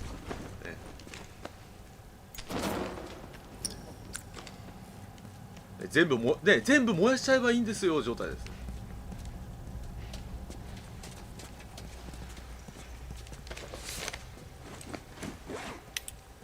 あ、これはエリーちゃんですね。これエリーちゃん。エリーちゃんをの特徴で隔離地域から来てる。ほら、お客様じゃない。さあここからも積みポイント2番目です。なんと大量の感染者がいます。大量の。ちょっとなのに。ジョエル、先導して援護する。エリー、何があっても離れないで。集中して。分かってる。山ほどいるんですよ感染者。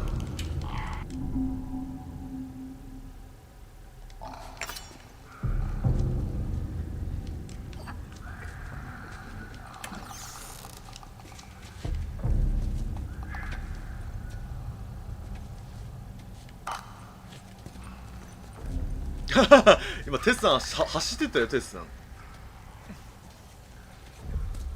あ、おめでとうございます。グランド難しいよね本当に。グランドはねこのぐらいのスピードで動かないので、このぐらい。グランドはこのぐらいのスピードで動かないと見つかりますからね。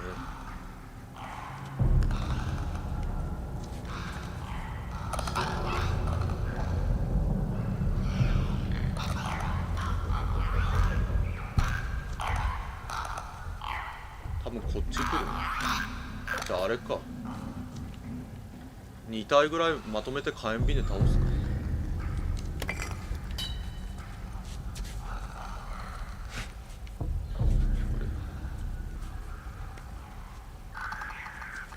なんでいっぱい来ちゃったの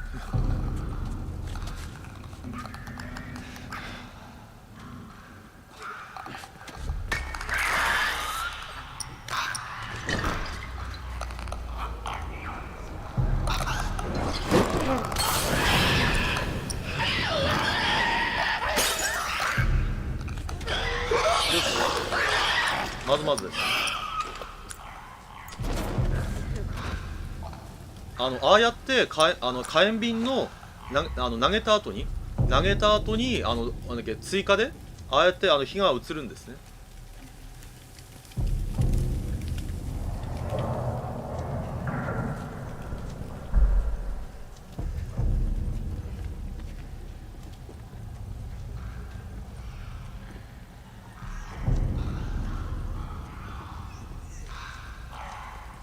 次こいつは、後ろから首絞め。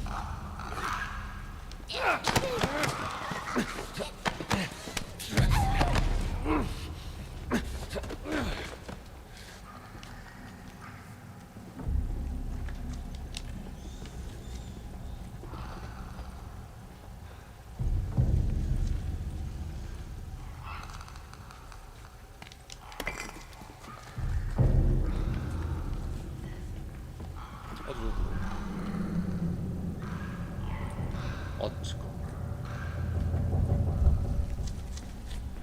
で、あっちとこっちだね。あとそこにもいる。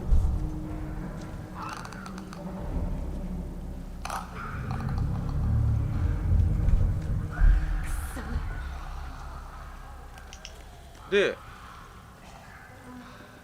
そこにもいるんですよ。で、そこのやつをまずあれですね、なんだっけ、首を絞めちゃいました。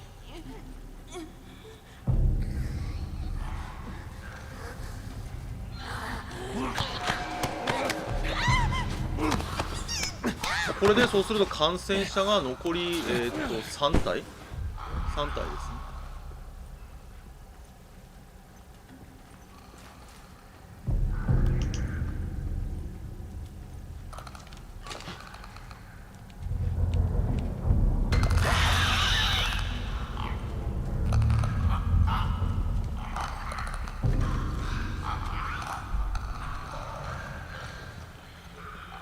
なんとかあれだね、2体ぐらい巻き込みたいな。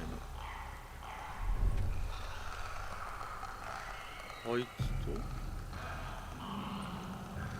いやこっからあとね、かっこになんだっけ、あれホームラン、ホームランやっていけばいいだけなんです。ホームランで倒しましょうか。ホームランで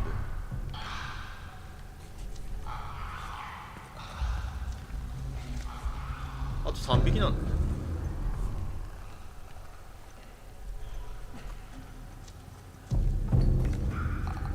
でここでまたバグってぶつけても何も反応しないと地獄を見るんですね。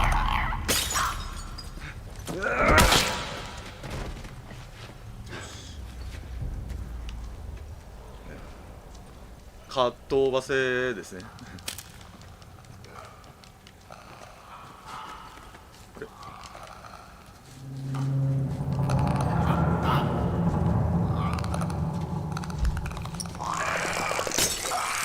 やべ、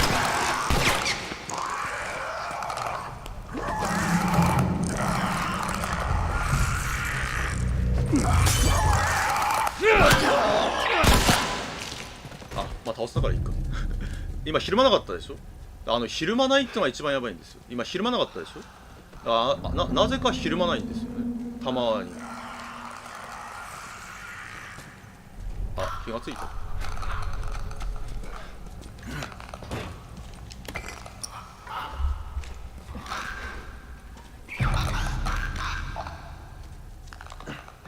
気がついてないか。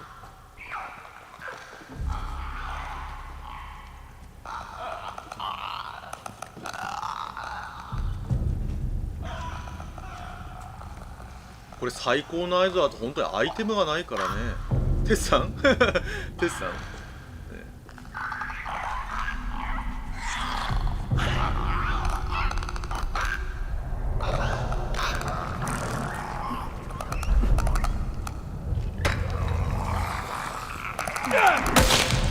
オッケー。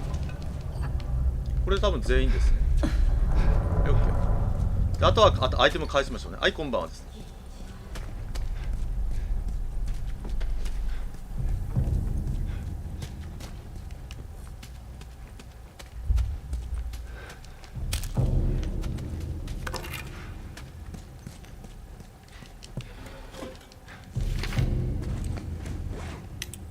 これは金庫の番号ですね。これを見ると、金庫が開けられます。金庫は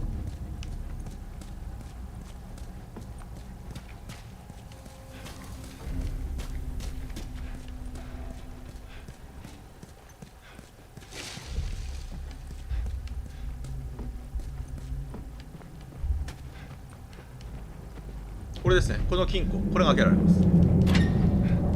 改造パーツ50個ですね。改造パーツが50個手にありました。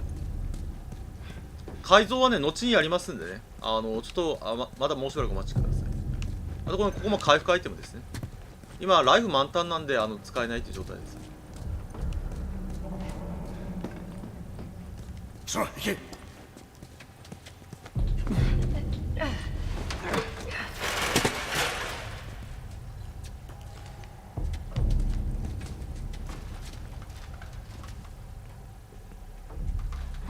あ、そうそう、難易度一緒です。難易度は上級でやってます、最初から。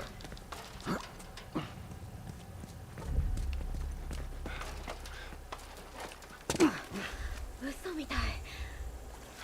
助かった。全員無事か。無事よ。行きましょう。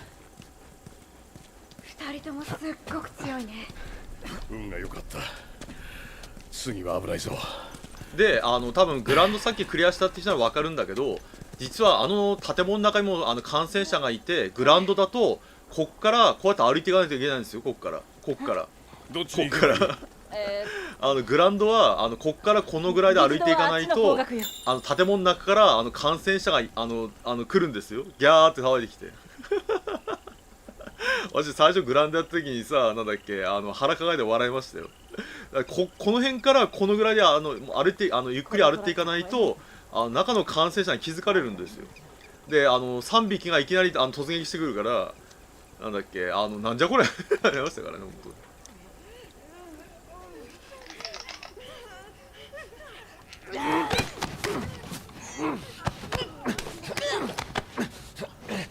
本当にね、グランドはね、最高難易度は感知能力が高すぎて、人間はね、かっこ笑いですから、人間は。この感染者の感知能力がね、天元突破みたいになってるから、なんだっけ、なんだっけ、アナログスティックを半倒し、これ、このぐらい、これね、このスピードで歩かないと、グランドはクリアできないの、これじゃないと。これに気がつくまで、私、何回死んだか分からなかったよ、本当に。だからこのぐらいのスピードでなんだっけ歩かないと気づかれちゃうんですよ。気づかれちゃうので、アイテムもないから、なんだっけほらステルスキルが大前提だから、最近感染したのね。ステルスキルを完全にマスターしないと、なんだっけ簡単に死んでしまったやつですね。さっきのホームランとかステルスキルを、マスターしてからやらないといけないってやつですね。上がってこい。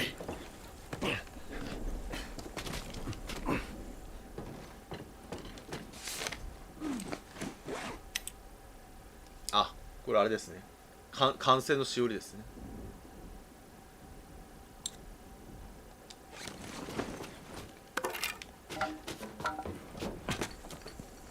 ね、ここでもうすでに CDC とか出てますからね。面白いですよね。ジェイル、こっちよ。ここは通れそうだ。さっきのビル楽しかったんです見ただけ。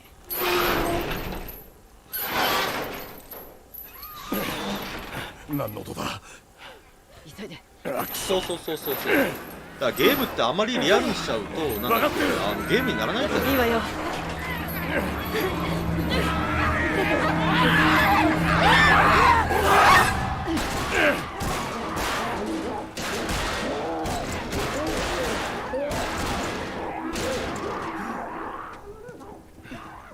足なんかついてる。ペチいいです。シャッター先輩すごいですね。シャッター先輩で、どうやってここから出る。探しましょ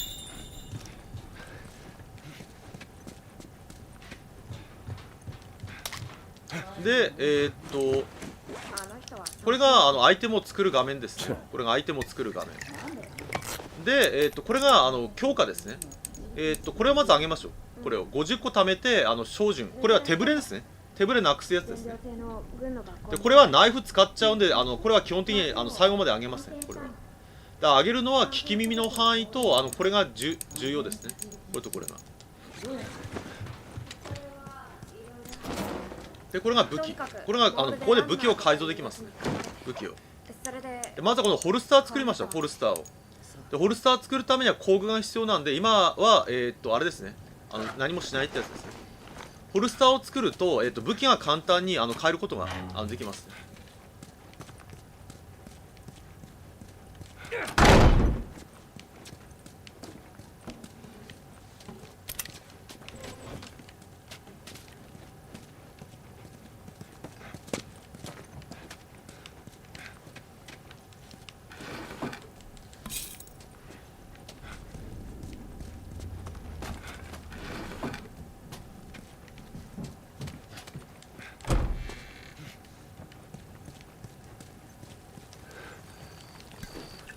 あ、ハサミが持てない。あ、もったいないね。ほら、おはようございます。おはようこんばんはですね。ハサミがね、満タンになっちゃいましたね。もったいない。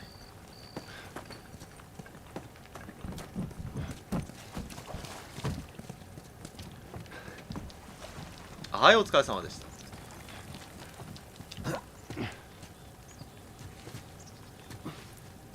どんなサプリメントなんだあれじゃない、体に効くんじゃないね、体に効くんじゃない。今のは私。聞いた愛の目覚め状態ですね。これファイヤーフライのタグですね。ごめん、今ネタが古かったね。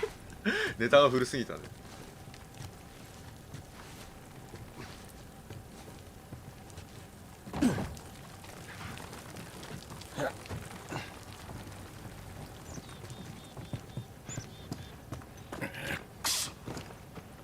ここは何なの？あ、ちなみに今後は何か新作のゲームが出た場合、実況ができそうだったらやりますんでね。公式さんでなんだっけ実況ダメだって書いてないゲームは基本的に新しいゲームとかもねやっていきたいと思いますんで、ぜひお楽しみにお待ちください。頭気をつけろ。だからなんか新作のゲームとかね出る場合教えていただければやりますから。大丈夫だ。ああ、なんとかそっちへ行く。テス。走って早く。ちょっとお待ちくださいね。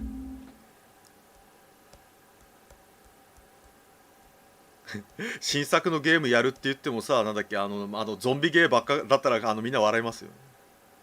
あれちょっと気になったね。バトーペはね、なんだっけあれバンダイナムコさんがゲーム実況ダメだって書いてあるんだよ。実はバンダイナムコさんのゲームは公式でダメだって書いてあるの。だからやりません。バンダイナムコさんで見に行ったんだよ。バンダイナムコのホームページ見に行ったら、バンダイナムコはゲーム実況は許可しておりませんって書いてあるんで、できない、やらない。なんだっけ通報されるとなんだっけまずいからね。そういうなんだっけ、例えばゲームメーカーさんで、例えばアトラスさんとかもゲーム実況はダメだって書いてあるんで、いやだからそれはほらなんだっけ、赤信号をみんなで渡れば怖くないって状態なんで、基本的に公式サイトでダメだって書いてあるものに関してはやりません。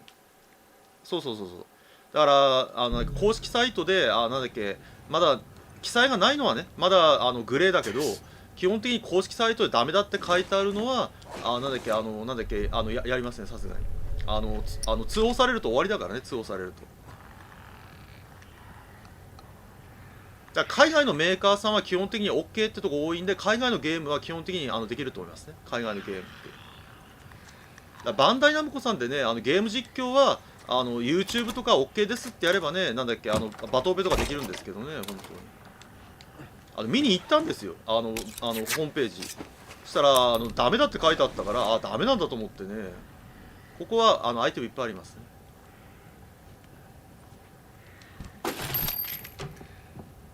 通報されて消されちゃうとアカウント停止食らっちゃいますからね。よし、でこっからさっき感染者がいっぱいいたんで集めましょうか。3匹いるな。集まってくれっから。テス。くそ。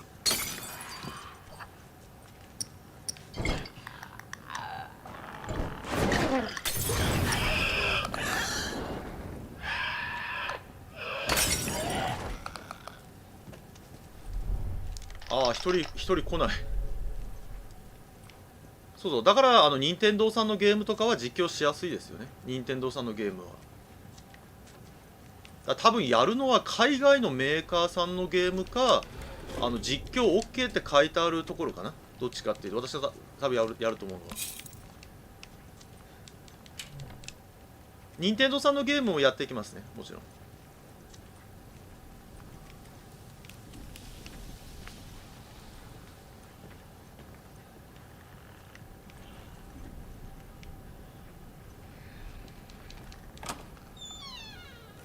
難しいよね、だからそういうのが結構。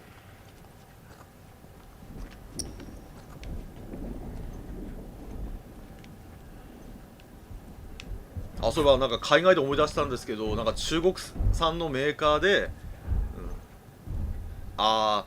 ごめんなさいね、カメラはつけられないんですね。カメラがカメラはつけれません。カメラがなんでかっていうと部屋に会社の資料があるんで、もしそれが映ってしまうと損害賠償を食らってしまうんで、家にカメラはつけられないんですよ。家にカメラは申し訳ない。部屋を映す時もねかなり気をつけて映してますね。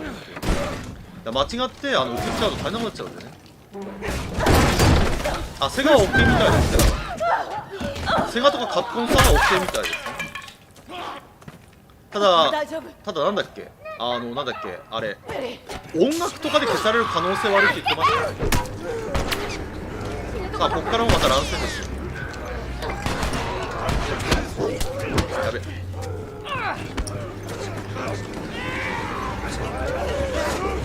っから乱戦です。早く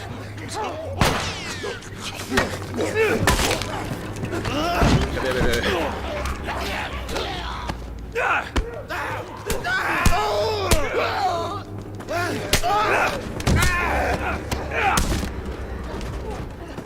べ。最近のゲームだと楽曲で潰す消される場合があるって言ってましたね。楽曲で音歌とかでね。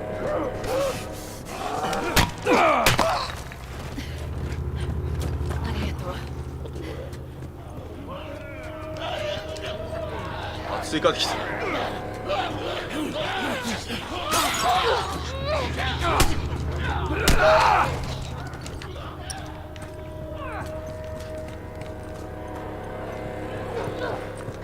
だから任天堂さんのゲームもなんか歌とかでダメになる可能性があるって言ってましたね。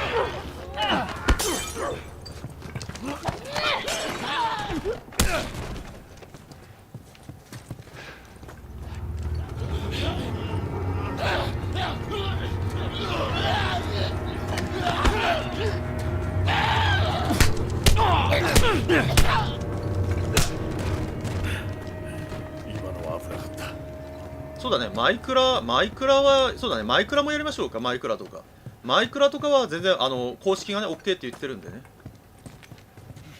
そうみんな知ってるとおり YouTube さんのAI さんが最近ほら覚えても話題になったでしょ、Twitter でなんだっけYouTube の AI さんがなんだっけ誤作動でなんだっけバンになりましたよね、誤作動で。なんだっけ芸能事務所さんにゲーム許可したらなんだっけ著作権違反でなんかなんだっけ動画が消されたっていうのはありましたよね。呼吸してるか。かろうじてしてるのもあり。難しいですよね本当に。ああ、ありだ。そう、じゃあ大丈夫。そうで、今私が中で乱戦したのはこの会話をするためですね。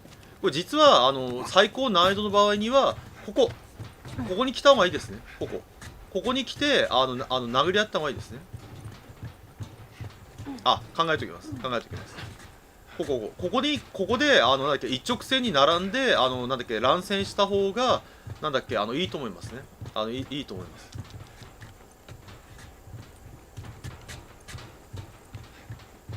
そうまさかのリザルト画面が同じだからっていうなんだっけ予想の斜め上行ってましたよね。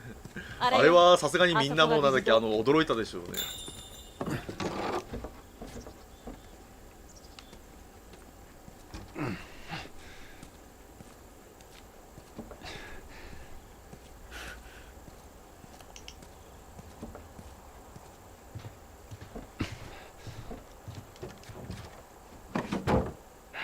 よし、足元に気をつけて渡れよ。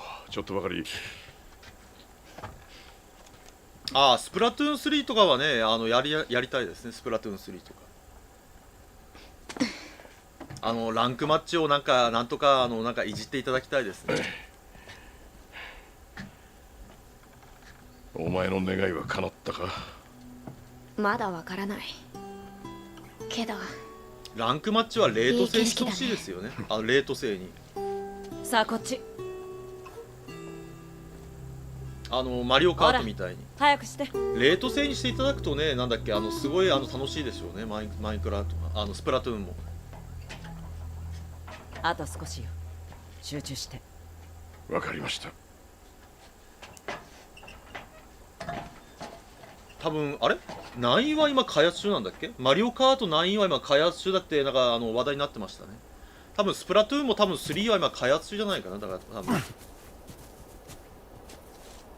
すぐそこよ。行きましょう。行くぞ。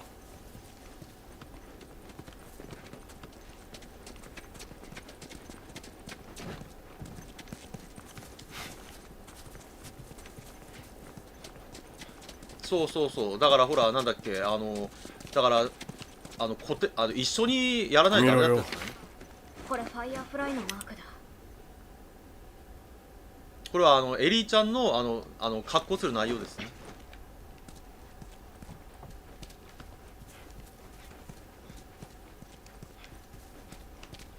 だからレートにしてほしいよね。3はレートレート。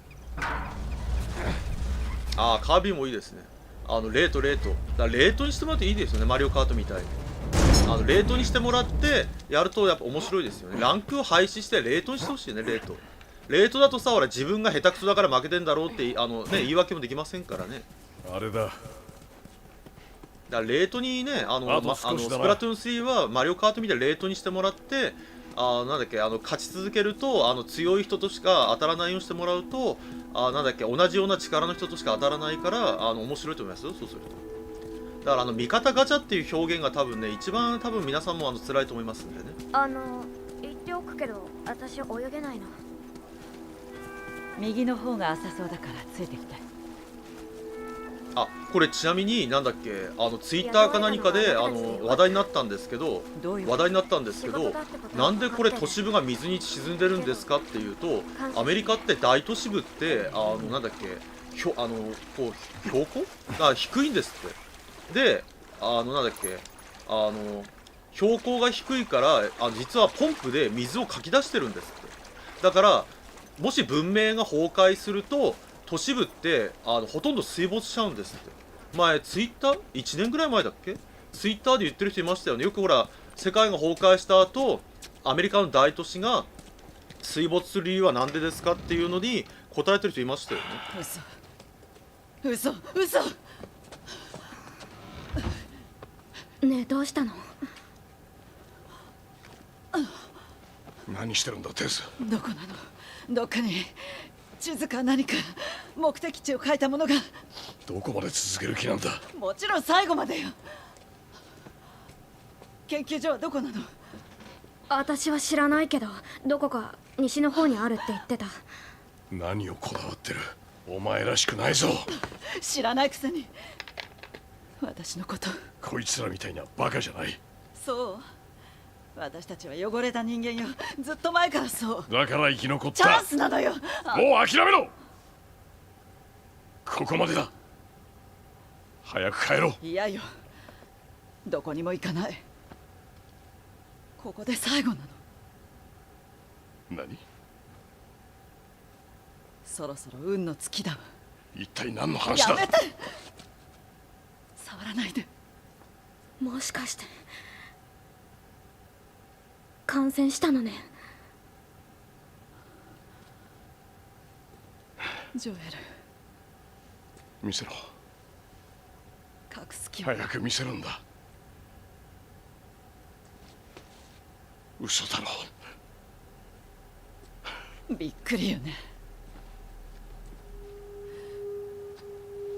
見せなさい。これは3週間前。私は1時間前に噛まれたのにもっとひどい。この子は本物よ、ジョエル。この子をトミーのとこへ連れてって。元ファイアフライなら何か知ってるはず。いや、それはお前の希望だろう。俺はお断りだ。いや、やるのよ。私に対してそのくらいの義理はあるはずでしょ。お願いだからあの子を連れてって。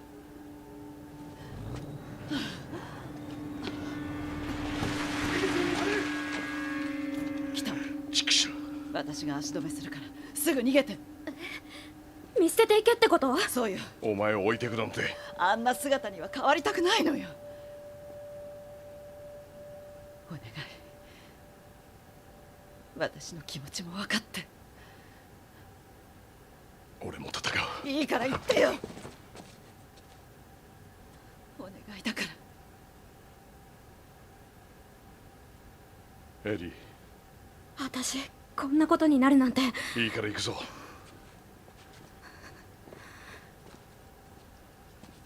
辛いですね。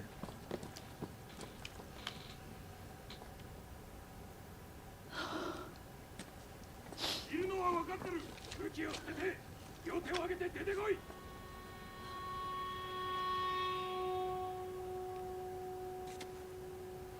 信じられない。テスを見捨てちゃったんだよ。黙れ。見殺しにしたんだ。黙れ。俺のそばから離れるな。行くぞ。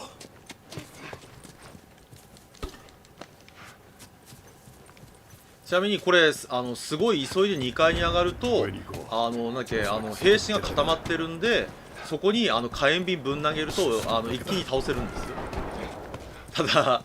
ただなんだっけ、その意味がある。あ、これね、ほら固まってるでしょ。あそこに火炎瓶投げると一瞬でみんな倒せるんですけど、ただのアイテムの無駄遣いですね。アイテムの無駄遣い。あいつら来ないんでね、あいつら2階に来ないんで、倒す意味がまあ難易度イージーとかだとアイテムいっぱい山ほど手に入るんで、なんだっけ、やってもいいと思いますけどね。殲滅プレイってやつですよね。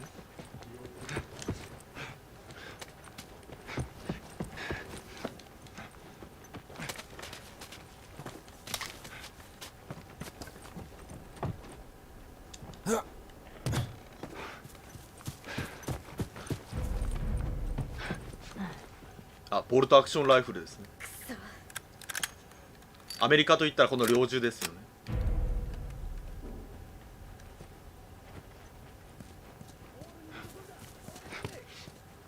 どうしよう。ジョエル。そうだな。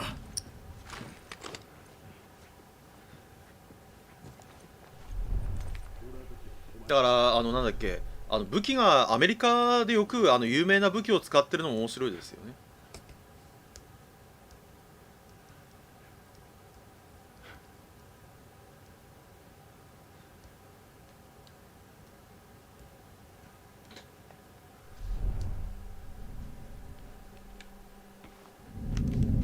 あ、やべえ。あれちょっと待って。直しましょう。あ、こちらにチェックポイントがやり直すと、なんとね、これ難易度最高難易度やるときの技、これなんと弾を補給できるんですよ。これ弾を補給できるの。あれ今後ろから来たね。あれ後ろから来たの初めてだな。ほら普通はって前から来るんですよ。普通は今後ろから来たよね。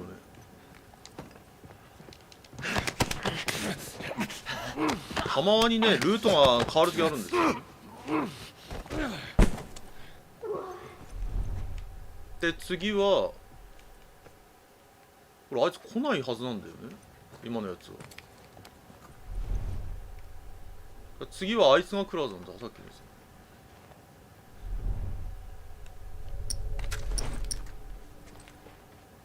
AK47 はなんだっけ、アメリカでは一般的ではないからじゃないかな。アメリカで一般的な武器っていうのはやっぱショットガンとかリボルバーとか、あとこのボルトアクションのライフルとかで猟銃ですね。来ました。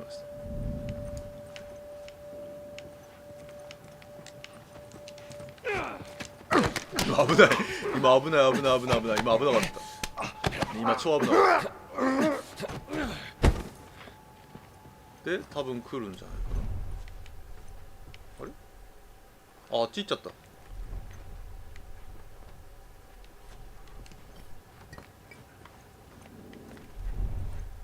あれ、あっち行っちゃったあっち行っちゃった。いやほら、あそこに敵いるんだよね。あららら、あっち行っちゃったあそこに2人いるんだよ。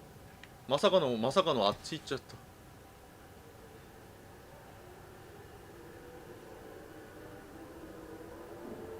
っち来るね。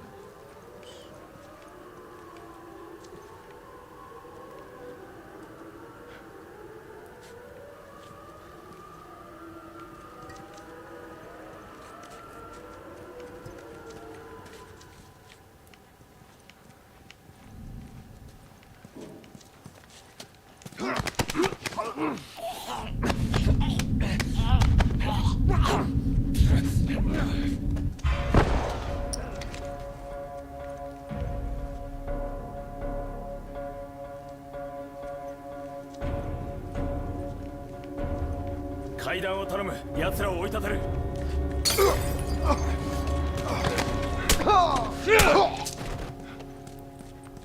はいということです。大丈夫だ、小家についてくるんだ。たまにね敵の動きがね、なんだっけ、従来と違う動きする時があるんですよね。そうするとさっきみたいに後ろから来て見つかったりしますからね。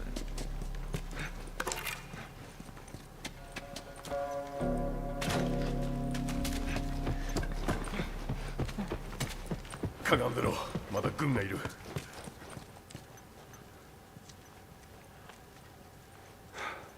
でここもここに隠れてれば安全なんですけど、たまになぜかこっち側見に来る時があるんですよこっち側見に来て見つかってはいそれまでよなん時は一番笑います。で次のアーチですね。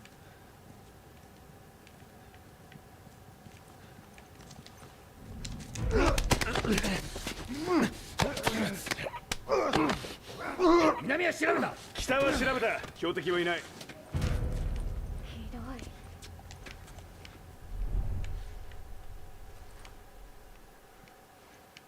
あれ一人足りない。一人いない。あ、やっべ、あっち行っちゃった。やばい。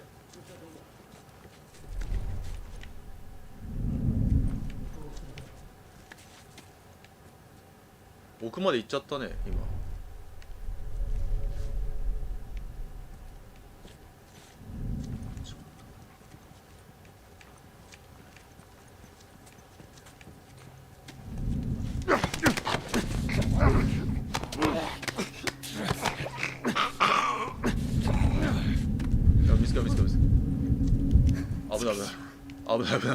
危ない、いいか、危ない。敵が多いな。危ない。よしよしよし、来た。来たよ。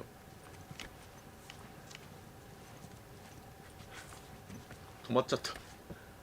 止まらないで。動いて。そっち行くんかーいですね。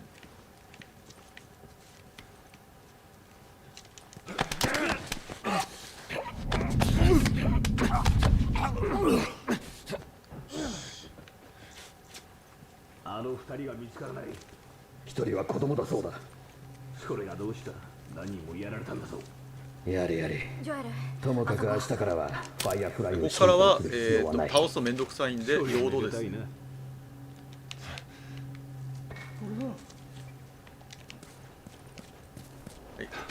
逃げましょう。いや全部倒せるんだけど時間かかりますからね。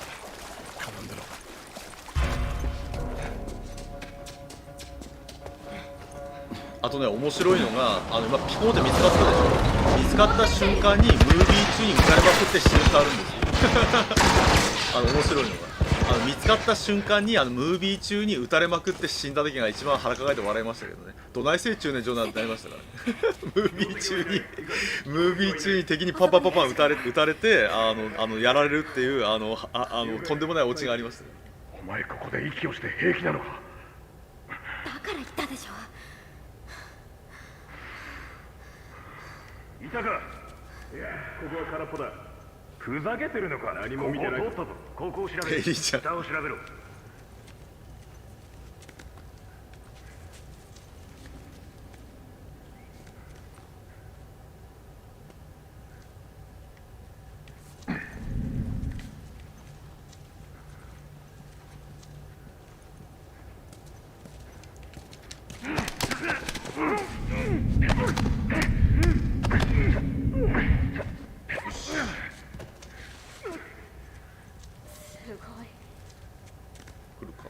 来るのか。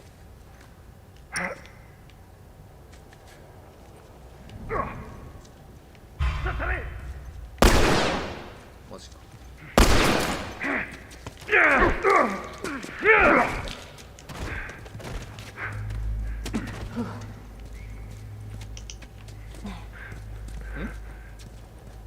ああ、やられてるよね。なんか今なんかなんかお亡くなりになった人が消えたなと思って。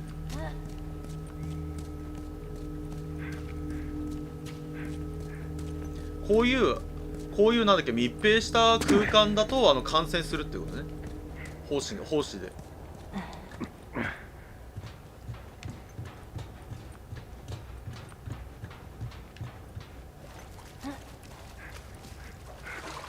ありがとうございます。ねえ、泳げないよ。でエリーちゃんは泳げない。これがキーワードですね。エリーちゃんは泳げません。エリーちゃんは。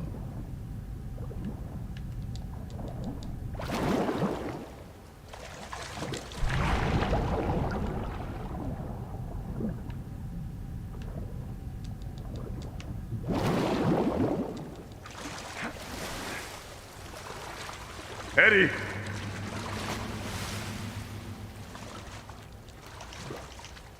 でここに死体があります。で死体の手紙も。で手紙見るとこれですね。フランクという人が要はなんだっけ壁？見て、まだ使える。フランクっていう人が要は壁の中に入りたいっていうやつですね。これ覚えていただくと面白いですよ。フランクっていう人物が壁の中に入りたいから手引きしてくれっていうやつですね。そこで待ってろ。なんだっけ、壁の外の人からするとなんだっけ、隔離地域って天国に見えるんですよね。でも実際壁の中に住んでる人からすれば食料とかが少なくてなんだっけ、全然天国じゃないんですけど、外のこの感染者だらけの世界に比べたらまだマシだって話なんですね、結局。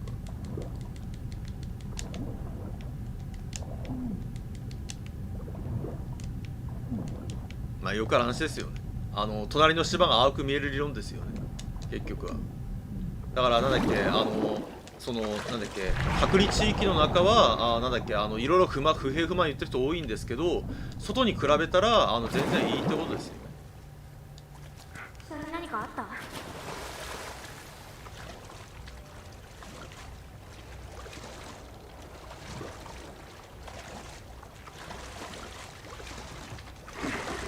でこの板を使ってエリーちゃんを向こう岸に。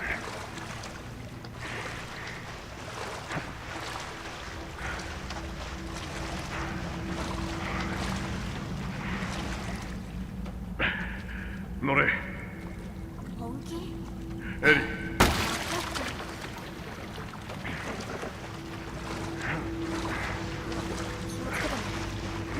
分かってる。エリちゃん沈んでる気がするんだよ。でここにはしごあるんで落としてもらうんですよ、エリちゃん。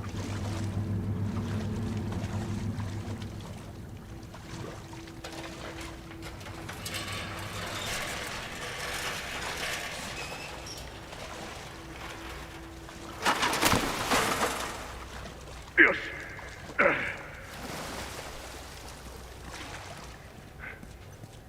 さあここを出よう。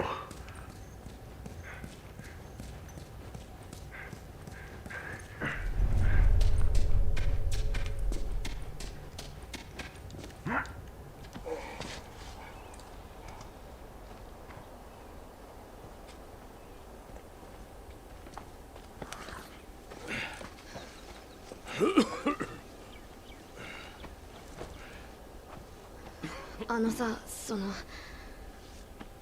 テスのことなんて言っていいのか。これからのルールだ。テスの話はするな。二度とお互いに過去の話はやめておこう。それとお前の症状については誰にも話すな。イカれてると思われるから殺される。あともう一つ、俺が指示したら指示した通りにやれ。いいな。うん。言ってみろ。あんたに従う。そうだ。何キロか北に町があって俺に借りがあるやつがいる。車が手に入るかもしれない。分かった。じゃあ行くぞ。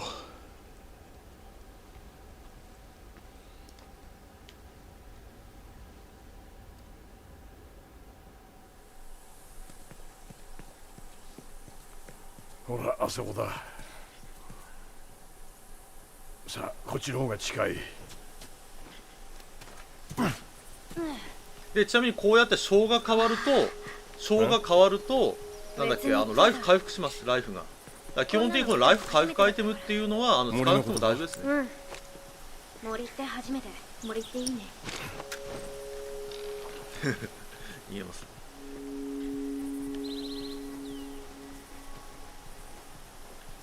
ジョエルはね、主人公はなんだっけ、なんで周りのところに戻らないの？視線をくぐっそれがくぐったからね。俺たちに預けないだろ。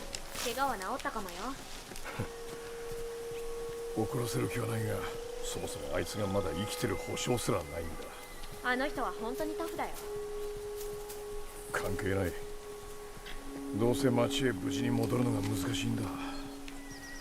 俺も町へ戻れるならそうするさ。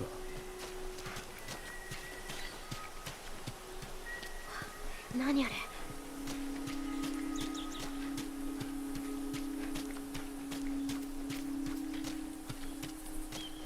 っちにはないか。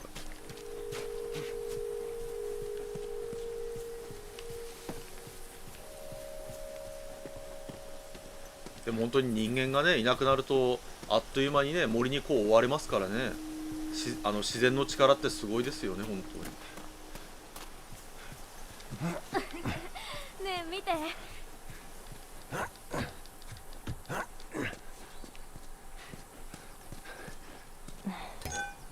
でこれは改造武器ですね。これは敵をなんと一発で倒せます。クリッカーでもなんと一発で倒せます。これ一発で。ただなんだっけ作るコストが結構高いんで頻繁になんだっけできないやつですね。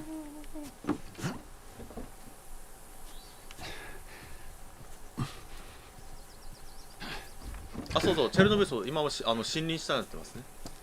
だからほら福島の原発のなんだっけ避難した地域もあっという間にね木々に覆われましたからね。それが自然の力が強いんでしょうね、自然っていうのは。だからヒャッハーの世界には多分なりませんよ。なんだっけなんだっけ砂漠の辺り一面砂漠の世界には多分なりませんよ。だからなんだっけ適度な温度と雨が降れば植物はすごい勢いで増えますからね。場合による。ここ来たことないんでしょ。ここに住んでるのは知ってたが直接会いに来たのは初めてだ。煙出るだけ思う。だといいな。確かめに行かないとね。そうだな。じゃあまずは感染者がいるんで早速ねこのエスカリボルグで倒しましょうか。下がってろ。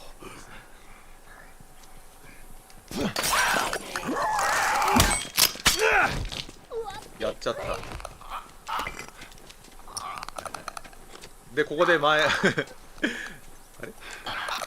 れ来ない。あれ気がついてない。あれ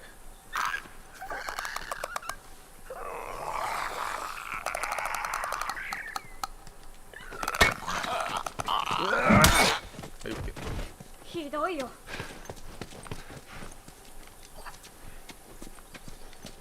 まあ田舎に住んでる人なら分かりますよね。田舎に住んでる人はね分かると思うけど、雑草本当にやばいからね。何がすごいって除草剤巻いても23ヶ月後に草生えますからね。生えるぞ。すごいよね本当に。除草剤巻いても草って伸びますからね。異常な強さだよね本当に雑草っていうのは。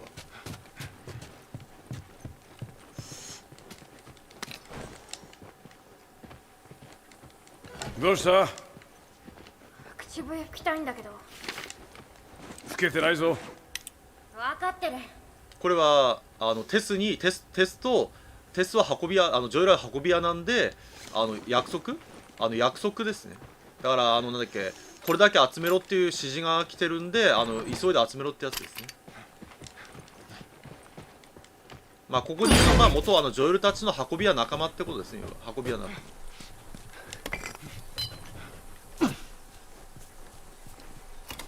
で、ここもナイフです。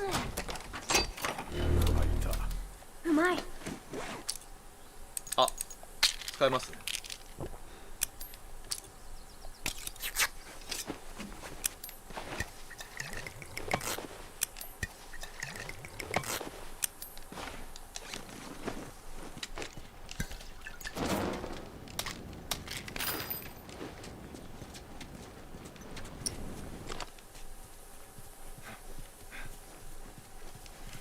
あれ火炎放射器ってありましたよね。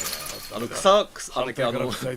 け農業器具になんだっけ前ツイッターかなんかで見たんだけど、なんだっけ火炎放射器火炎放射器で草を燃やすってやつありましたよね。ツイッターで見てね、なんだっけ冗談かなと思ったらネットで検索したら本当になんだっけ火炎放射器でなんだっけ草を燃やすってやつありますからね。あと自衛隊の装備でも火炎放射器ってあるんですよ。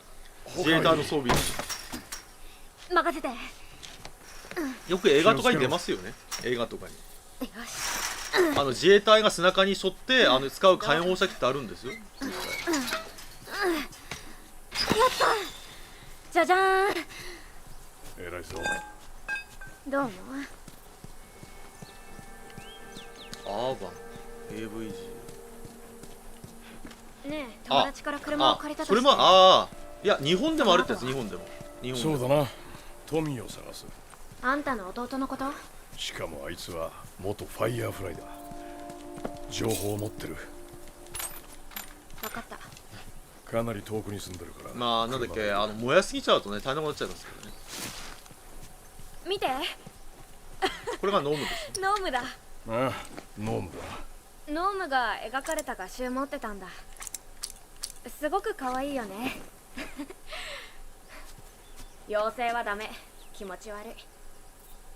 そうか。このエリちゃんの会話がいいですね。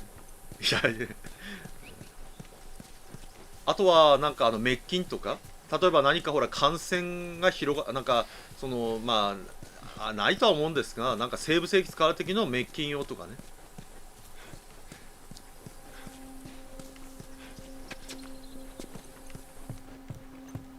まああとは何かそのペストとか何か流行った時とかも使うのかな。ここでも会話イベントがありますね。わあ、すごい。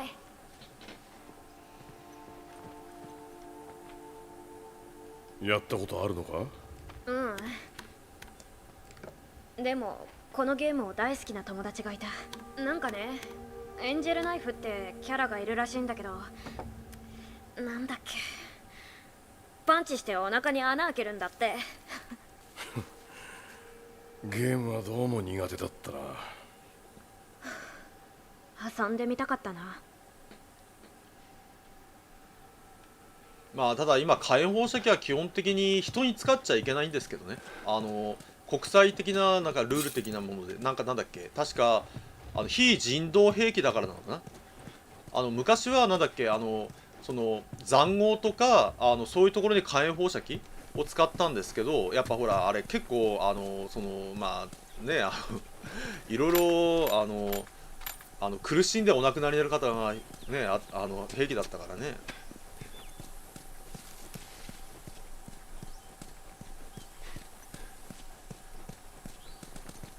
ただナパーム弾とかも一緒だけどね。ナパーム弾とかもで、ここにも金庫がありますね。金庫はまだ今開けられます。そうそうそう、だからダムダム弾とかね。って書いてあるけど、どこへ逃げるのよ。それはな、隔離地域だ。感染者が現れる前にニュースを知った場所だよ。奇跡的に。辛いね。何もかも置いていかなきゃいけないなんて。マシな方だ。このマシな方だっていうのは家族と一緒に逃げられたらマシだってことね。他に誰かいるの？俺が知る限りビルだけだ。でこの金庫の番号分かったんで、さっきの金庫が開けられますね。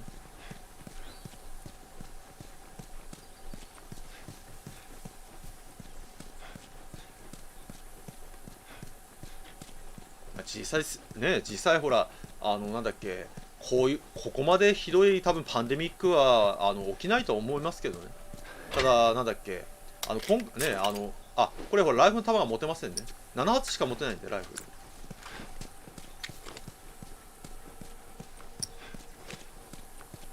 ただなんだっけ、10年前にはねパンデミック自体が起きるなんて想像もできなかったしね。本当に。ここはレコードショップですね。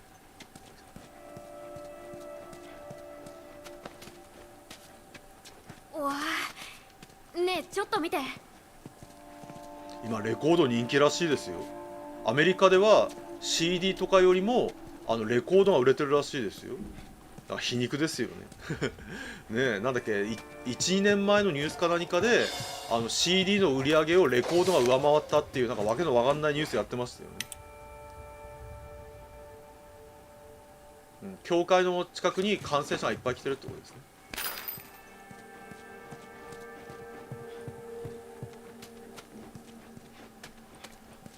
なんか悲しいよね。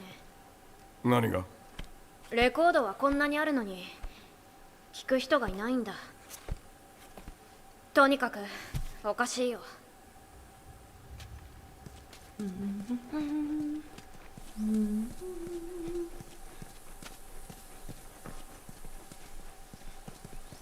まあなんだっけ、確かにレコード、あ、ここほらなんかありますよ、ほら。なんだ。派手にやるじゃねえか。ちょっと今の何だったの？きっとビルの仕掛けたトラップだ。その人おかしいんじゃないの？おかしいなんてもんじゃないな。すごい。一体どういう人なの？ビルは密売してた時の仲間で調達係だ。会う前に吹っ飛ばされなきゃいいけど。気をつけて移動すれば大丈夫だ。さっきのメモがそうでしたね。薬とかそういうのをかき集めろってのは密売用のやつです。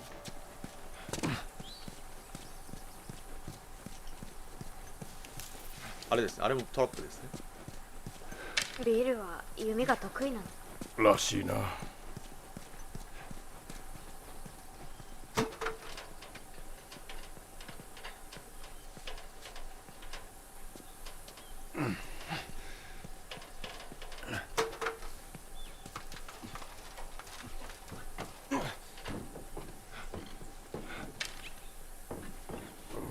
さあ来ました。最強の武器ですね。使わせて。結構撃つの得意だから。こういうのは俺に任せとけ。でも私も武器を持てば。弓矢はステルスキルですね。ステルスキル。銃とか撃つと敵に見つかるんですけど、弓矢は見つからないんですね。で見つからない状態で弓矢を撃てば一発で倒せます。なので凄まじく強い武器ですね、弓矢は。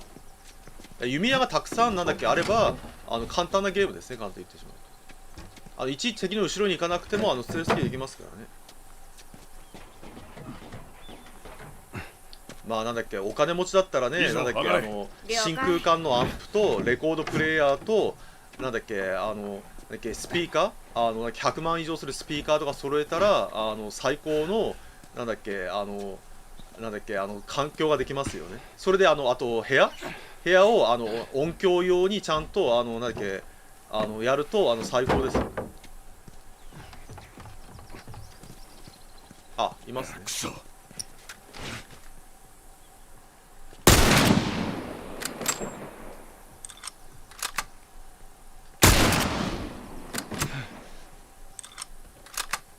多分これじゃ弓矢のテスト用でしょうね、今のは。いいか、ビルにはちょっと気難しいところがある。だからあいつとは俺だけが交渉する。いいな。はいはい、わかりました。降りれない降りれない降りれない。エリーちゃんが来てないから。エリーちゃんが今来てないんで降りれないっていう状況でした。であれもトラップあるでしょ。トラップはこの瓶を投げてはわあ、すごい。これ最高だね。聞こえた？ああ。入るの？何かないか調べてみよう。驚いて死んだ私の死体が見つかるかも。心配するな。大丈夫。あ、まずい。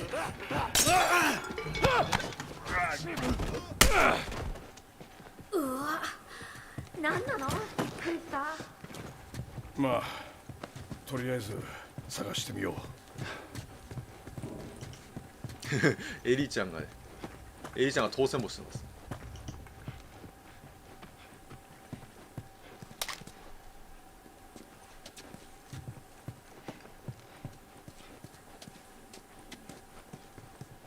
あ、手紙が。行ってみましょうか。一足先に隔離地域に行ってる。来て、俺を探してくれ。君を待ってる、エズラ。二人は会えたと思う？知るわけないだろう。この人じゃないの。会えたことにこの人じゃないの。ね、なんか悲しいですね。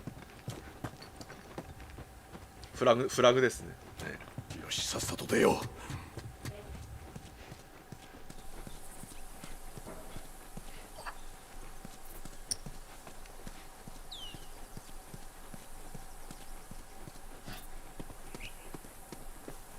なんか弾とかアイテムがいっぱいあるでしょ。はい、こんばんはです。弾とかアイテムがいっぱいあるのは大体そういうことです。大体弾とかアイテムがいっぱいあるのはなんだっけ、まあいろんなゲームやってる人なら分かると思うけど、決戦は金曜日ですよね。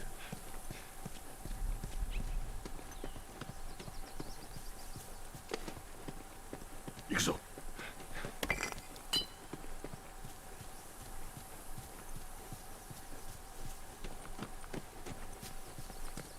離れるなよ。あ、もう持てないんだ。18発。じゃあ決戦です。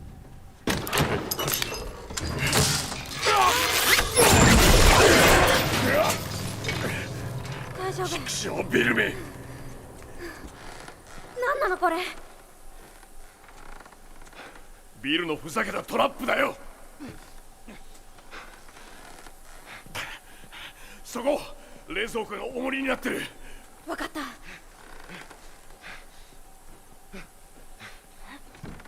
リボルバーなんで胴体なら2発、頭なら1発で倒す。それで落ちる。分かった。あ、胴体2発狙いましょうか。ちなみに弾がなくなるとエリーちゃんから弾をもらえます。あ、来ましたね。来やがった。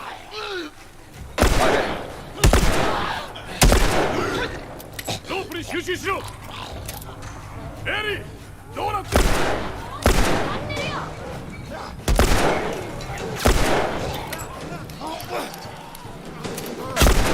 やべえ。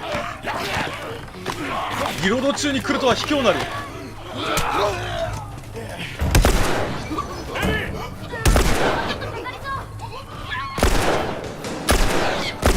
あれマジか。やばいやばいやばい。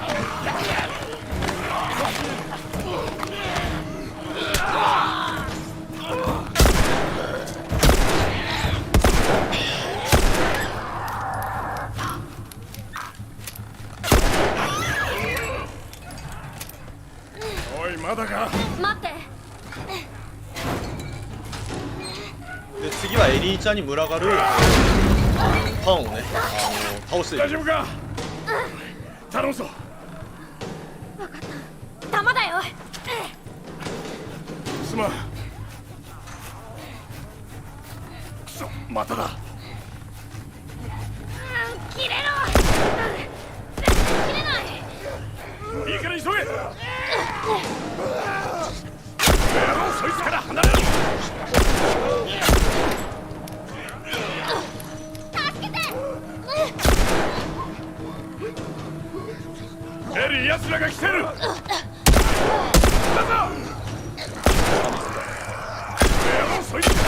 やべやべ、ガバガバ M になってる、ガバガバ M になってる。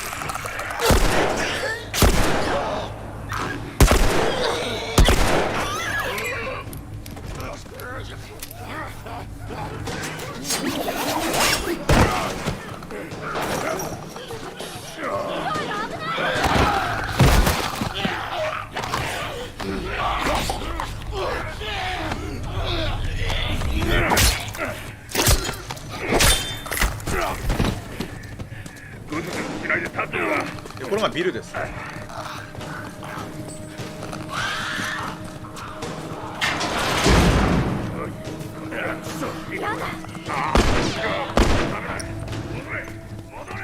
っちだ？ビルさん早く来て。ここの鍵はどれだ？後ろに来てる。ビル急げ。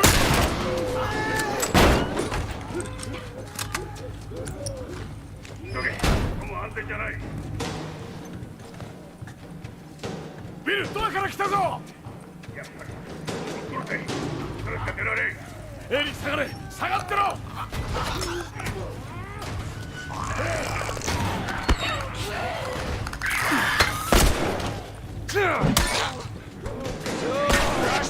エリー、離れろ。ビルさんにお願いします。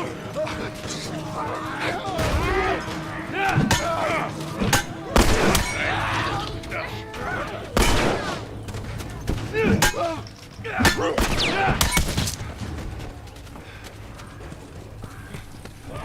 ソ乗り越えてくるぞ。おい来たぞ。こっちだ。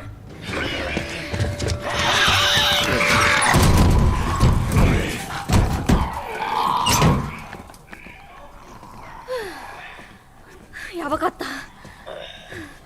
ああ、ありがとう。助かった。あ、エリー。え、何？ジョエル！何すんの？後ろ向いてひざまずけ。落ち着けよビル。後ろ向いてひざまずけ。俺は本気だ。おい落ち着け。噛まれたか？いや、出来物は感染はしてない。万が一お前クソガキが。もうやめろ。やめろって？勝手に家に入り込んで罠を全部台無しにして殴ってきたのそっちの方だろ。それなんだよそのガキ。なんでいる？あんたに関係ないでしょ。さっさとジョエルに借りを返してよ。まずはこの手錠外して。ジョエルに借りだって何の冗談だ。手短に話せ。車がいる。マジで冗談かよ。車が必要だと？そもそも車なんてないし、もしあったとしてもお前に渡すはずないだろ。ああ、ジョエル、車か持ってけ。ついでに食い物も全部だ。どうせ食いすぎでしょこの程度。よく聞けクソガキ。黙れ豚。あんたこそ。いいからお前は黙っとけ。いいな。お前にそれほどの借りを作った覚えはねえぞ。いやビル、作ったろ。どうせ使える車はない。街のどこかにはある。あるのは車の部品だけだ。じゃあ修理はできるってことだな。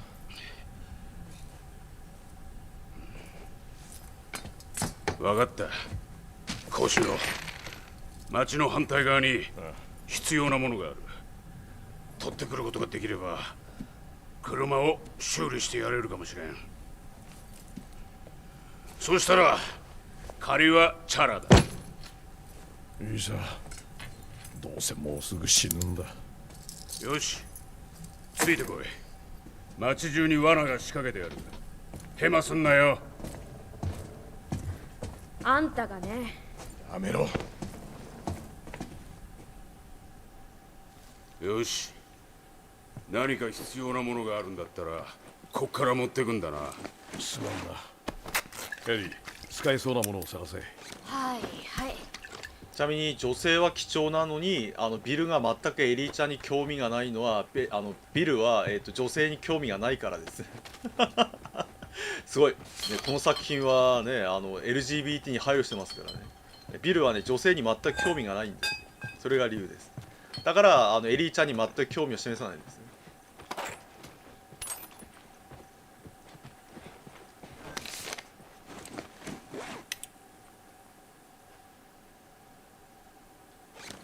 堀から感染者が来てるってことですね。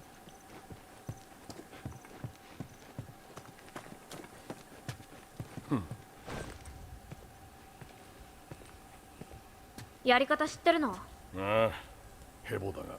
やってみたかったんだ。おい、ボビー・フィッシャー、チェス盤には触るな。ボビーって誰？気にするな。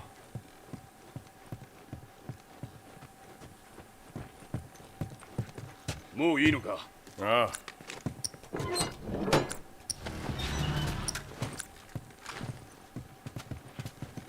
エリー、行くぞ。ドア閉めてくれ。分かった。別の建物に移る。上だ、急ごう。俺から離れるな。こんなことになるなんてな。あそこでほっとけばよかった。こっちを見てもいいか？何でも好きにしろ。まあ何でも持ってけ。ハンターっていうのは略奪者ですね。ヒャッハーですね、ハンターっていうのは。だからなんだっけ、この世界はなんだっけ、感染者もああやって襲ってくるんですけど、ハンターって言って人から物を奪おうっていう集団も来てるってことですね。フェスはどうした？仕事だよ、単なる運び屋。荷物は何だよ。まさかこいつ？はっは、死ねば。ああ、お前気は確かかよ。ムカつく。それでどこへ行く？別の隠れ家だ。武器がたくさんある。みんなで修理しないの？みんなお前に直せろ。メールよせ。必要の部品は町の反対側にあるんだ。感染者がたくさんいて普段は知らせない。だから銃がいる。まあ、要は感染者がたくさんいるところに行くんで、もっと強力な武器が必要だってことです。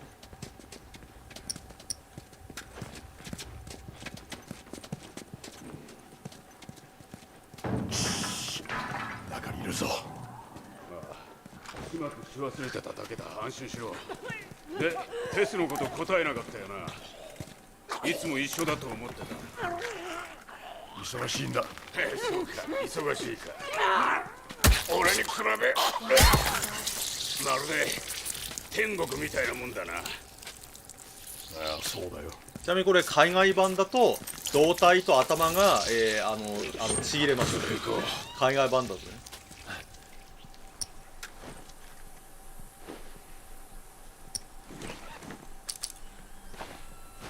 あ、もったいないな、ねえ刃物があるの。この辺の車は直せないの？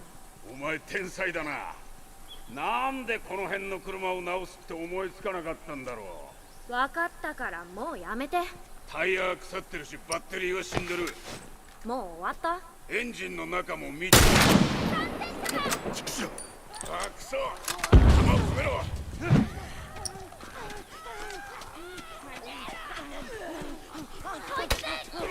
逃げるな。こいつを何とかしろ。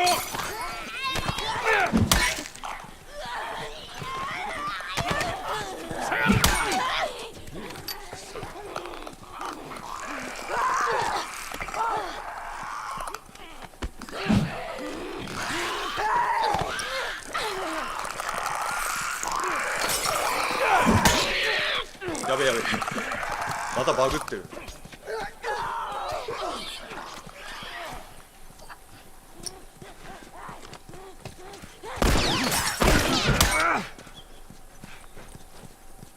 全部倒したかな。よし、バリケードをよくチェックしろ。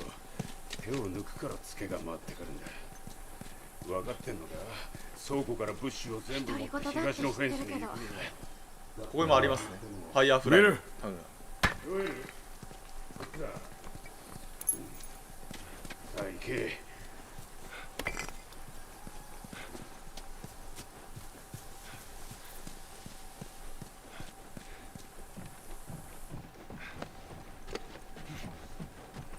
よくこんなところに住もうと思ったな。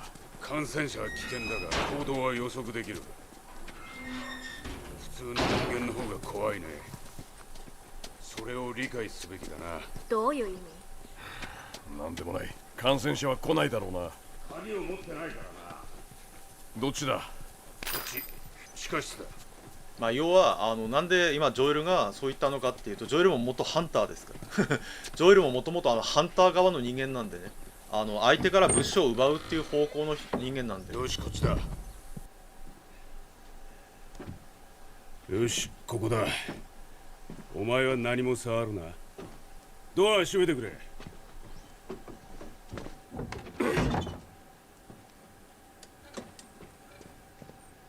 始めよう。ダメだ。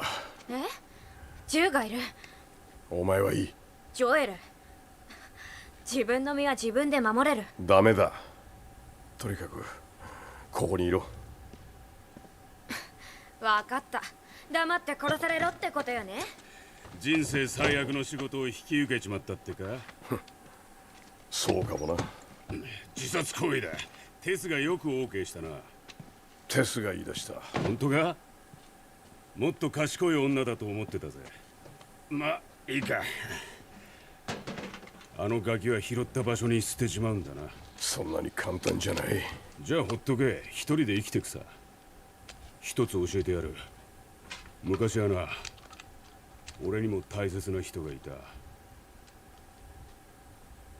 まあパートナーだが面倒を見てたやつさ。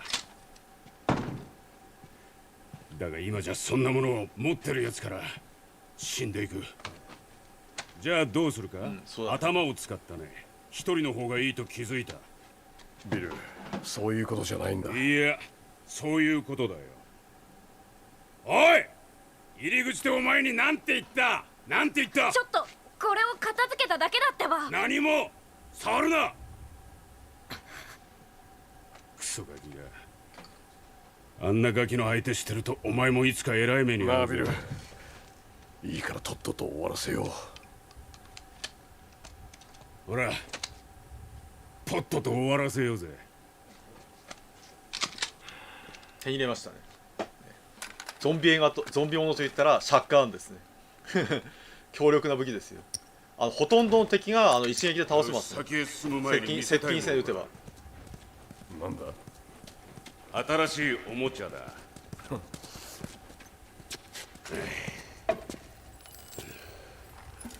これは手製の爆弾だ。よく注意しろ。近くで爆発したらバラバラに吹っ飛ばされるぞ。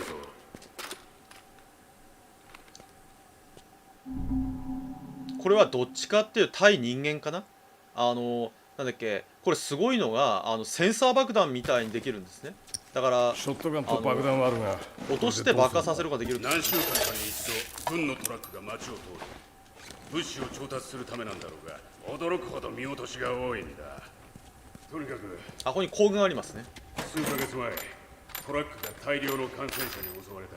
トラックは囲まれ、高校の校舎に突っ込んだ。まだバッテリーもあるはずだ。バッテリーだけ別の車に入れるんだな。そうだ。あの辺は感染者が多いから行くのは危険すぎる。でも行くぜ。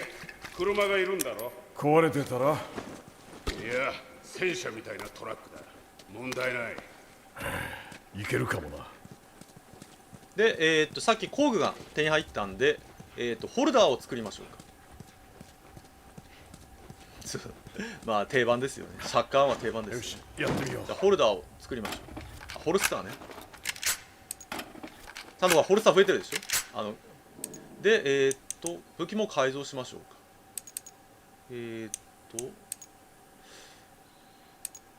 標準ズーム。で、こっちは射程距離。構えるスピード。で、反動を減らして、マガジンの上限を上げましょう。リロードの速度も上げる。こんな感じですかね。で、ホルスターになると、こんな感じ。こうやって2つできるんでね、簡単にこうやって切り替えることができます。で、こうやって入れ替えておくとね、武器が簡単に2つとも選べるようになってます。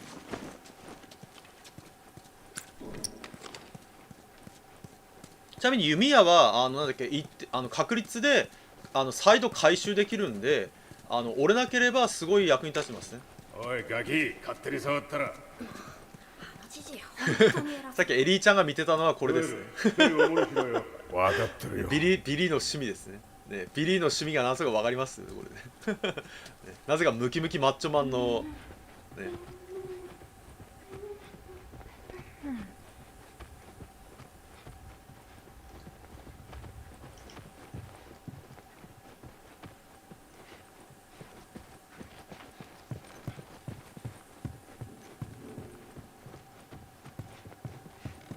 ここは礼拝堂ですね。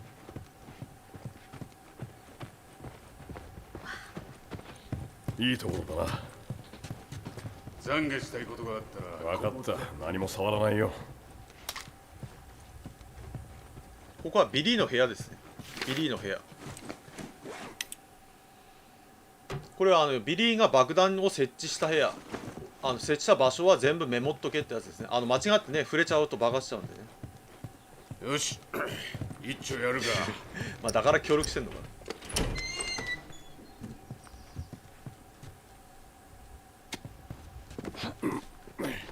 エリー、ほら見ろ、学校だ。さてと、いいか。よし、行ってみよう。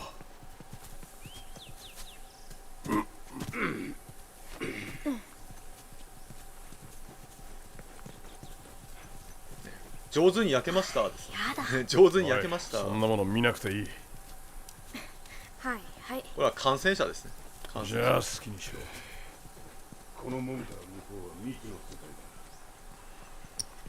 だ。分かった。ねえねえ、聞こえた？静かに。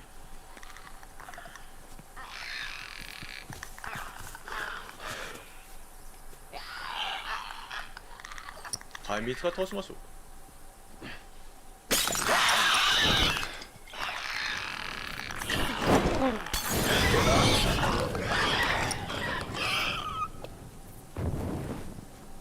上手に焼けましたですね。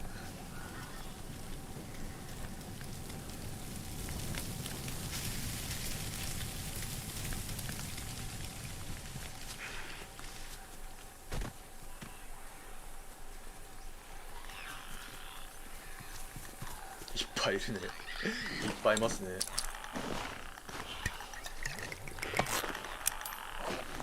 あいつがたまにこっち来んだよね。来るかな。大丈夫。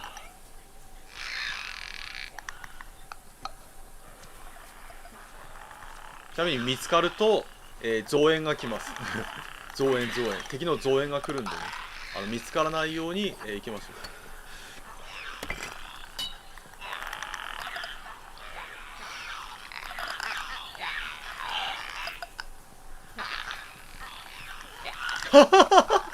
今ビリーさん、あれ今ビルさん突撃してったんだけどね。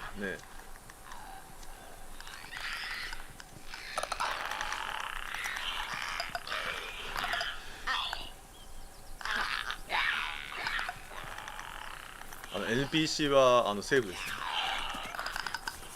ビルさんビルさん待て、鍵を持ってる。音を立てないようにしろ。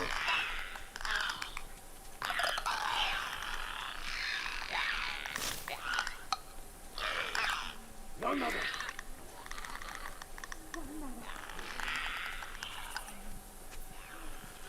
落ち着け。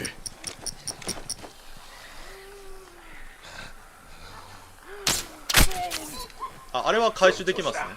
いいぞ。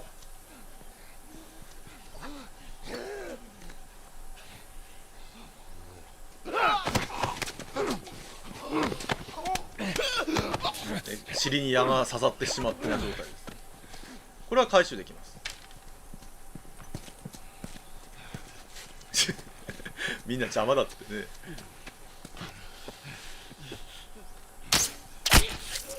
あれは微妙だな。今のは微妙だな。今のは微妙だね。今のは確かにここはひどいな。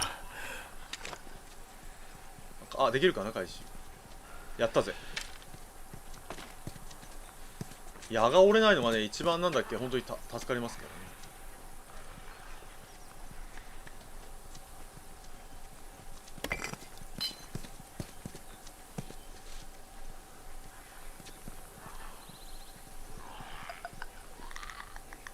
で、目の前の感染者は音で、奥にいるのは目で見えちゃうんで、見えちゃうとダメですね。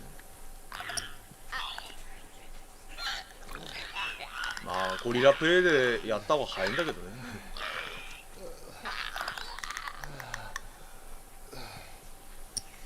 ゴリラプレイしましょうか。なんか来てるな。3人とも来てる。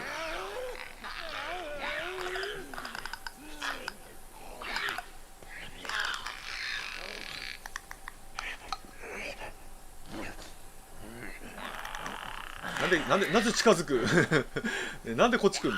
見つかっちゃうじゃん。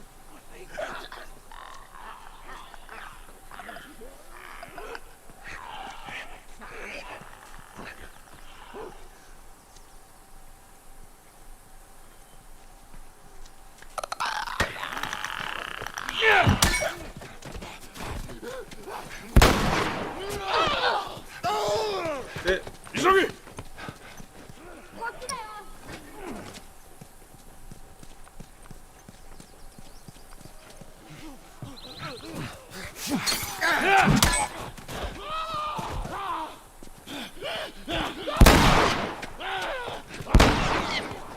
またある。助けろ！離れろ！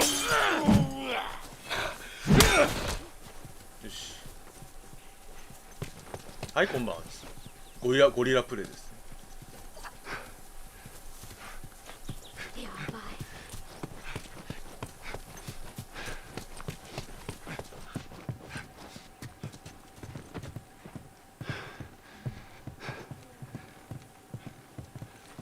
あ、ここにもあれですね、ファイヤーフライのドッグタグがあります。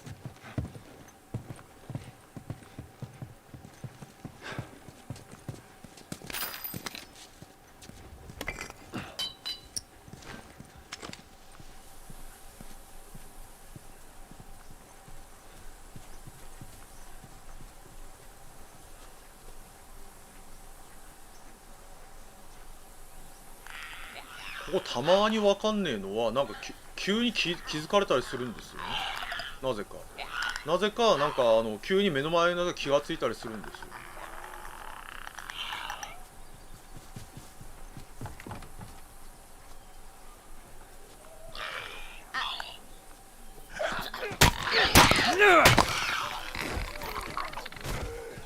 レンガ最強レンガは最強です。こっちは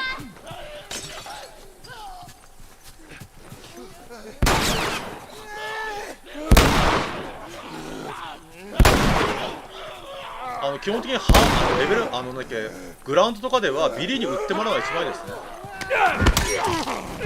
ビリーに打ってもらうの。ビリーに打ってもらってこっちは球を打たないっていうのが基本的にグラウンドとかのなんだっけ。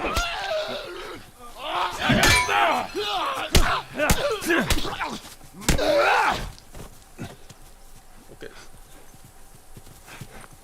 銃があればな、倒すのを手伝ってあげるのに。うるさい、黙れ。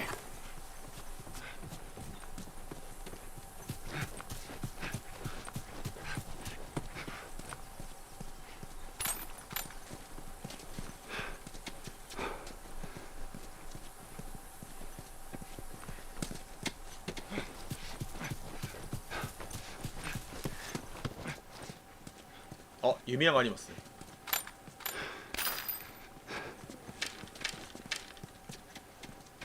本当にね、無限。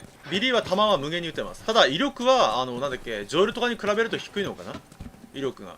だからショットガンとか何発も当てないと倒せないんですけど、なんだっけ、それでもね無限に撃ってくれるんで、なんだっけ、なんだっけ、難易度がグラウンドとか最高だと基本的にそれをやってもらうって感じですね。ジョエルどうするんだ。気をつけるんだ。いいか。もちろん。銃を持たせてやれよ。よしてくれ。家の中にクリッカーがいるみたい。でここはスルーします。俺たちが見えてない。敵が多すぎるんでここはスルーです。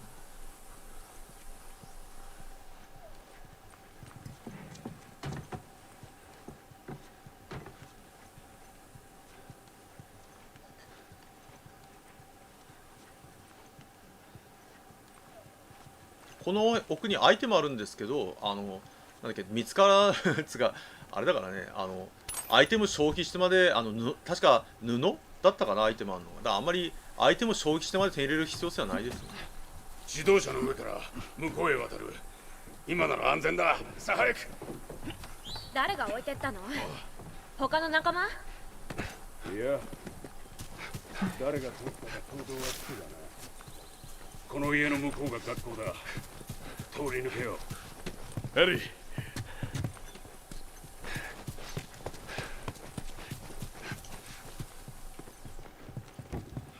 今の誰が通ったか想像がつくなっていうのが多分なんだっけ、パートナー、そう、パートナーが多分通ったんだろうってことですね。ビリーのパートナーが。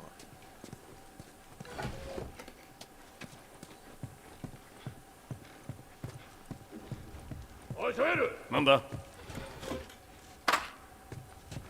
でこれ上に行くとエリーちゃんと会話ですね。エリーちゃんとの会話は1回でも逃しちゃうともう発生しませんね。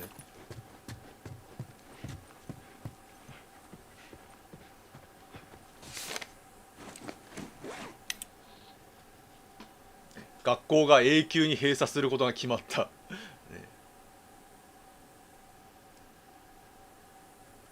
すごいですよね。学校が永久に閉鎖ですからね。横にエリちゃんが開きましたね。ちょっといい？あそのただ謝りたくて、テスのことそれだけ。もう言わないよ。エリー、そのことは心配するな。行こう。ええ。でこの会話やっていくとまた次の会話がね発生します。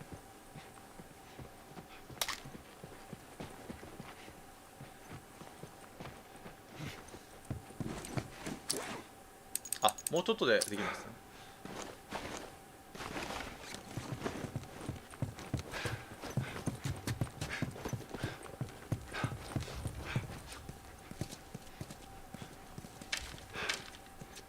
手貸してくれ。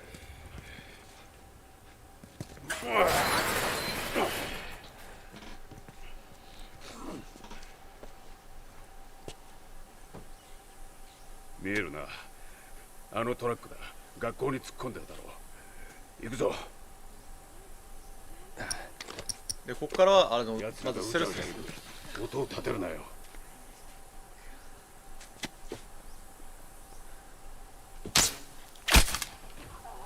よし、いいぞ。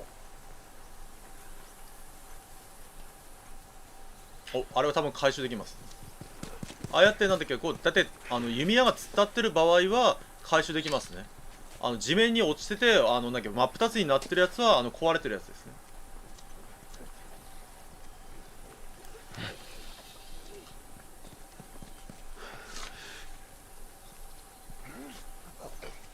危ねえ、危ねえ。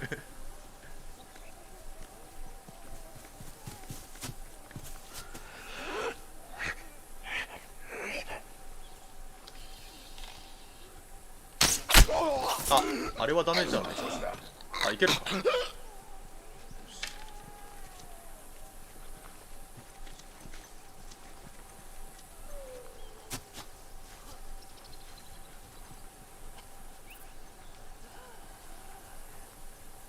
あれ見つかっちゃうんじゃないあれ。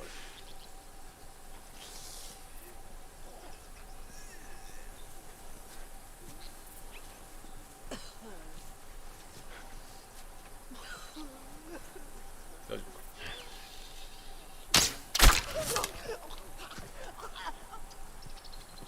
あ、これはダメですね。こんな感じ。こんな感じになると回収できますね。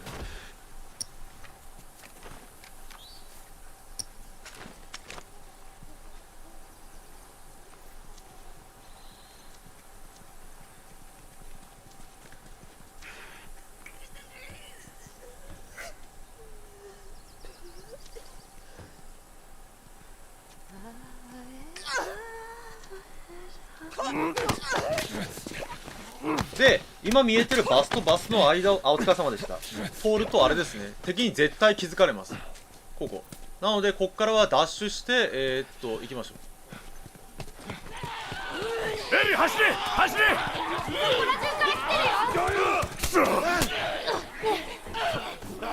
さあ、来い。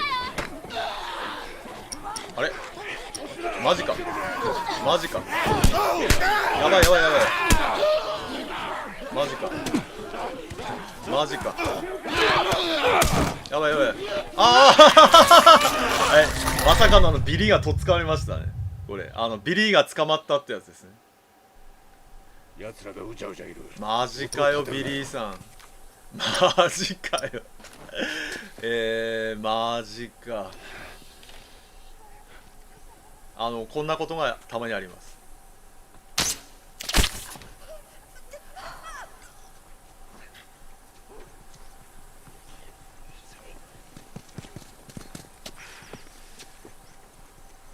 これダメかな、回収できない。たまにあるんですよ。たまにあるの。なんだっけ、NPC がとっ捕まってやられてしまうっていうのはたまにありますから。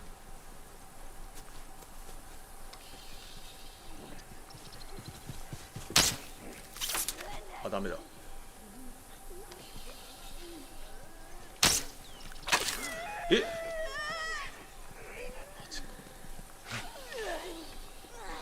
ええ、ちょっと待ってガバガバ M ですね。ガバガバ M。ダメだよ、弓立てるなよ。まあそうだね、全員も処理した方がいいかもしんないね。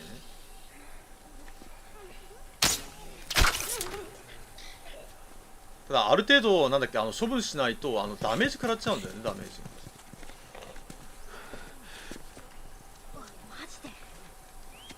まあグラウンドじゃないからね、なんか弓矢とかもいっぱいありますからね。グラウンドとかだと弓矢がそもそも足りないんで、なんだっけ、なんだっけ、そのまあ、まあはだったらね。あ、すいません。もうこんな時間か。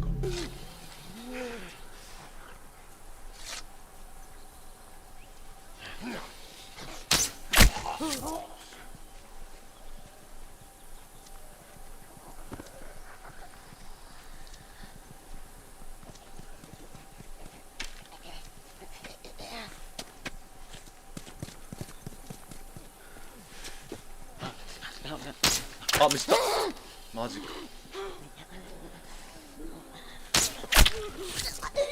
おいガキ、見たか。折れちゃってる。折れちゃってる。よし、じゃあ行きましょう。エリー、走れ走れ。ビリーさんこいつをなんとかしろ。こうなっちゃうんだよ。これもいくか。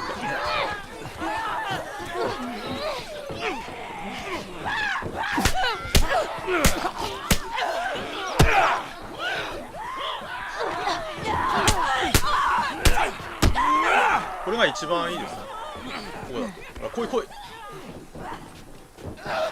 なんだっけ、乱戦にならないんでね。ラッキー。これだと乱戦にならないんで、一体一体倒せますからね。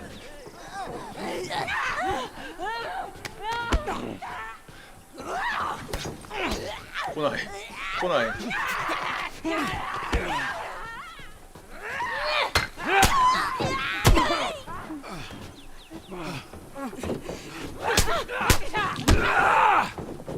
思ったより楽だった。きっとまだどっかにいるぞ。よし、慎重に行こう。どうやって中に入る？なんだっけ、落下ダメージもあるんでね。高いところは落とせば、なんだっけ、あんな感じで。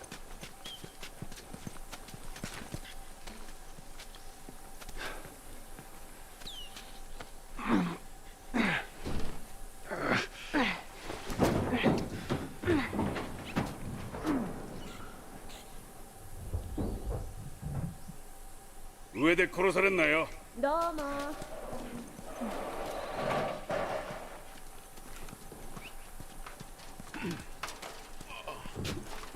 大丈夫だ。ボンネットのとこまで行ければいい。でこっからは、ちょっとストーリー無視しますビルに付き合ってると敵に囲まれるんでね。全速力だ。バッテリーを手に入れたらすぐ繋がろう。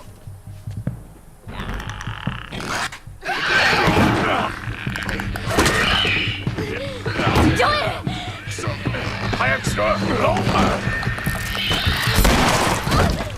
まずい。すぐ入られちゃう。ビル急げ！これを動かそう。もう終わったか。体何もない。ちょっとどうする？どうするんだ。とにかく逃げる。おい逃げるぞ。来い。入ってくぞ。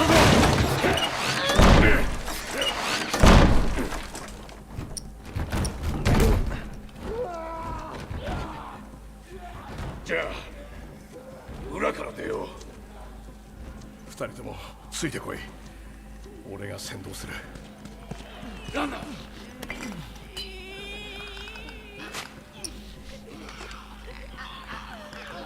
でこれ上にもいるんです。で今のはぐるっと回るんで、回ったところをちょっと待ってなんでなんでちょっと待って今なんで見つかったんだ。たまにああいうのあります。グラウンドとかだと見つかります。あのスピードだと。今なんで見つかったんだ。今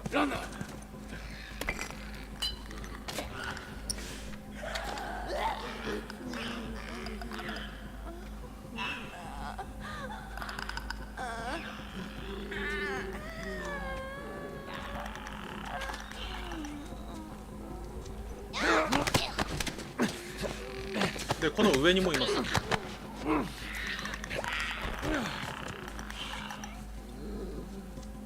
いましたね。上にいるのはこの弓矢で。そうです。あれあれあれ今なんかすり抜けたね。今なんか敵をなんかすごい勢いですり抜けました。あとこの先周回してるやつです。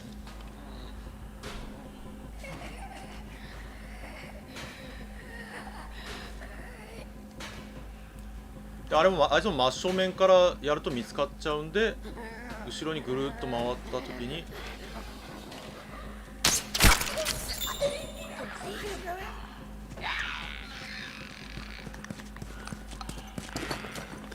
クリッカーだ。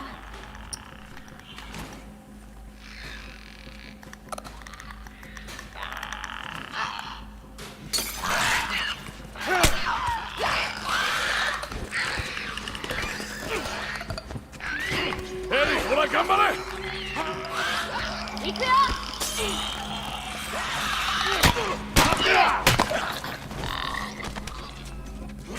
サルだ。まったくよ、そうきっと教室を抜けられる。こういう感じですね。で次も敵さんが出てくるんで、出口がある。奴らの脇を抜けよう。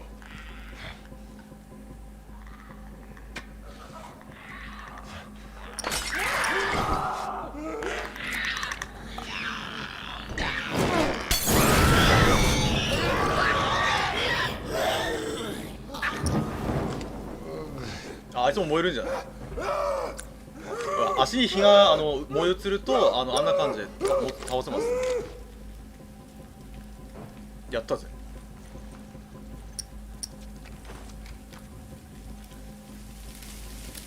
これちなみに難易度低いとね、敵倒すと結構アイテム落とすんですけどね、難易度高いとねアイテム落とさないんだよね。これがきついですね。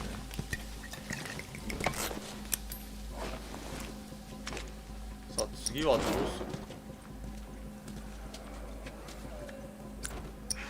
次もこの廊下の先に道がある。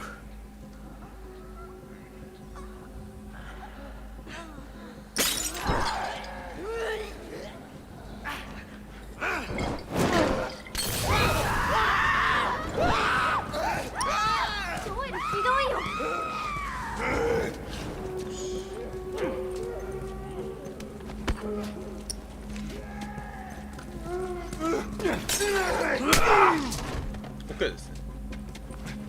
お物は消毒ですか。さあでここからはボス戦ですね。ボス戦。じゃあいよいよボス戦ですね。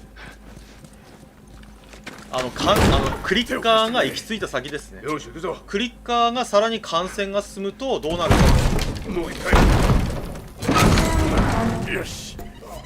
まだ来るぞ。ドアを塞ごう。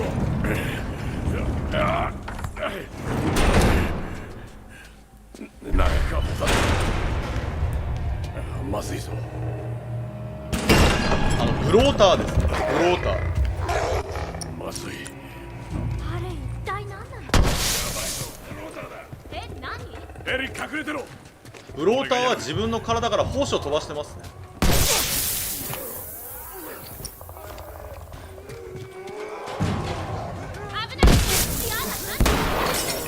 エリーいいから離れろ。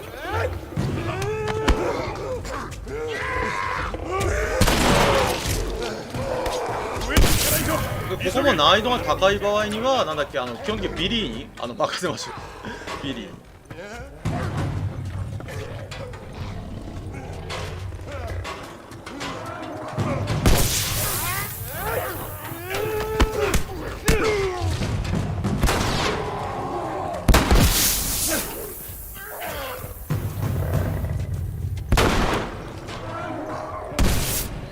みにこいつも捕まると即死です。即死。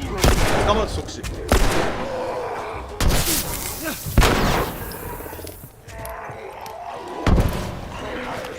ビリーさん仕事してビリーさん。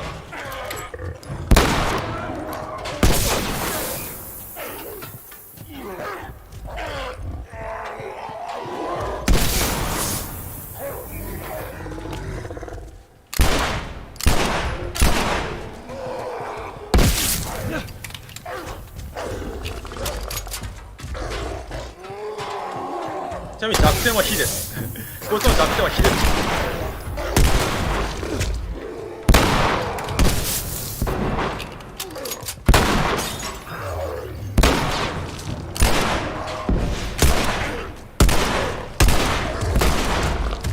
あ、間違った操作間違った。あ、こんな感じです。こんな感じですこいつも目見えてますね。こんな感じです。こうなります。こうなります。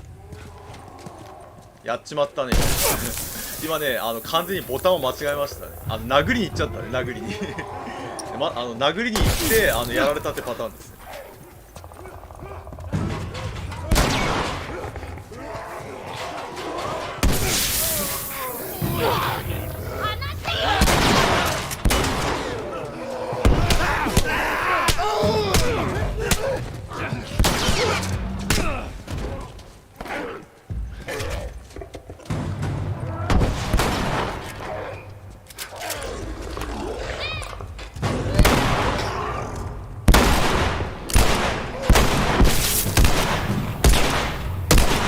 一番使わない。危ない危ない危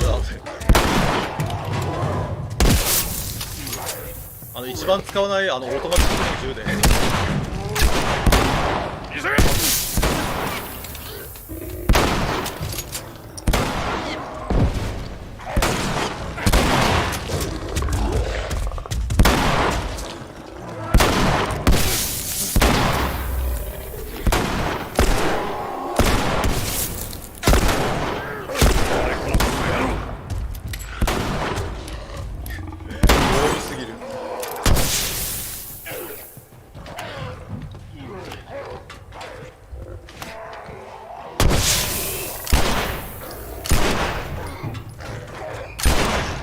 倒しました。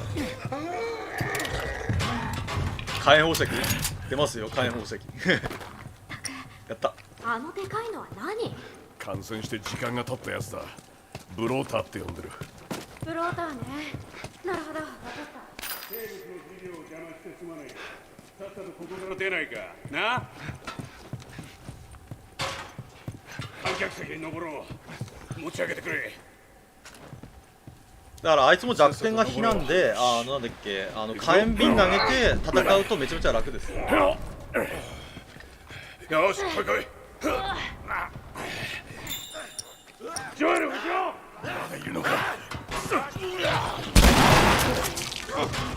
った。あれ？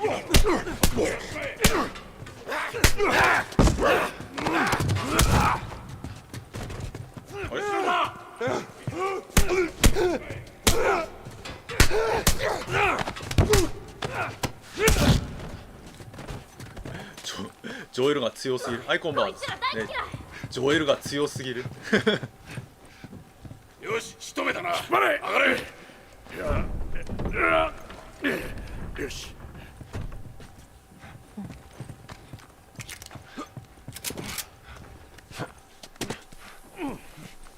こっちだ。さっさと行こう。こっちにまたはしごがあった。進め。俺も行く。ねえ、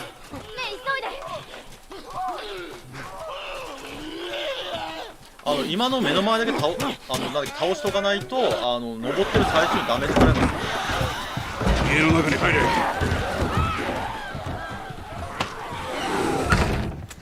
大成功だったね。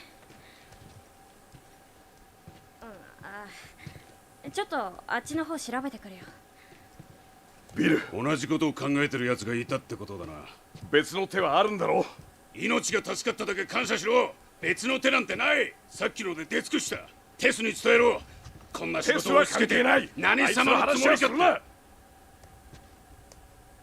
これは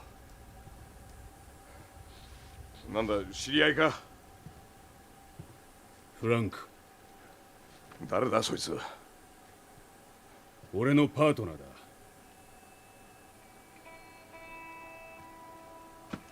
あんなダサいシャツを着るのはあいつしかいない。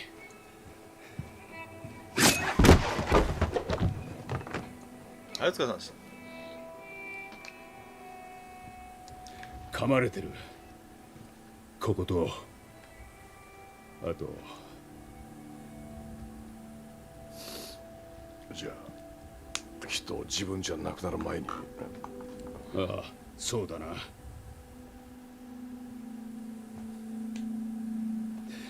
バカなやつだ。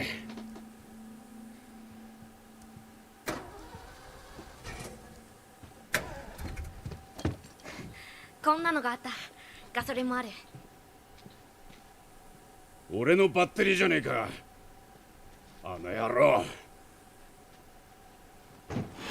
降りろ、早く降りろ。なんだよったく。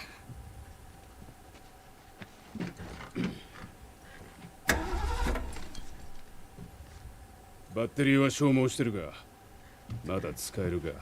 つまり押してスタートさせればオルタネーターがバッテリーを充電する。本気か？別の手がいるんだろ。これがそうだ。どうする？はい、お疲れ様でした。押すからお前が運転しろ。さあ、いよいよこのショーも最後ですね。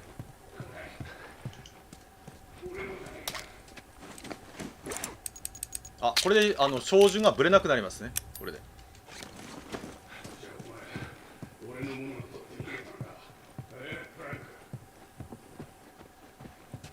家を調べてみろ。使えるものがあるはずだ。そうしよう。じゃあそっちが終わったら教えてくれ。もちろんだ。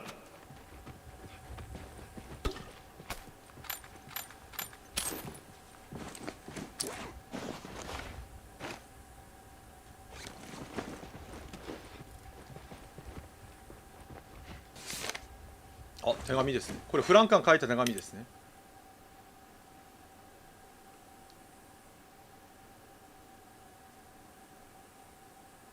要はこれはフランクの遺言ですね。遺言、フランクの遺言。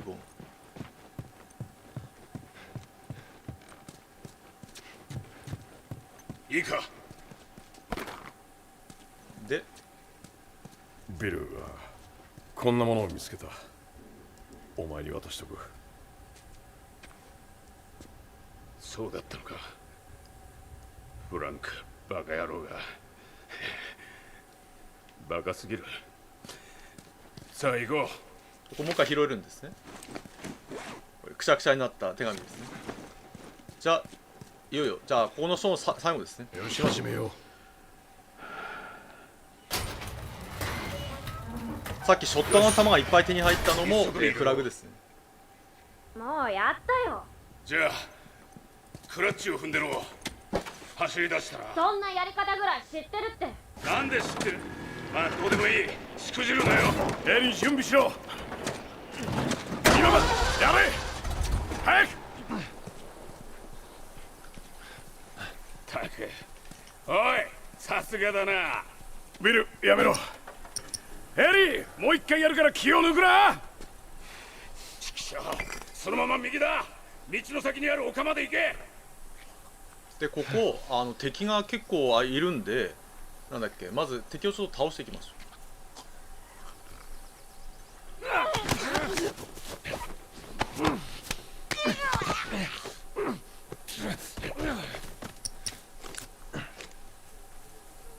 あとこいつですね。ブロック先輩で。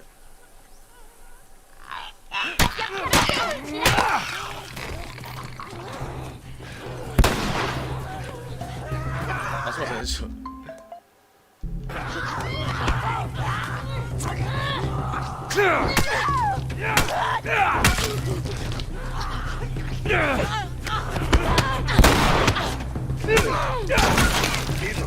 トラックに戻れ。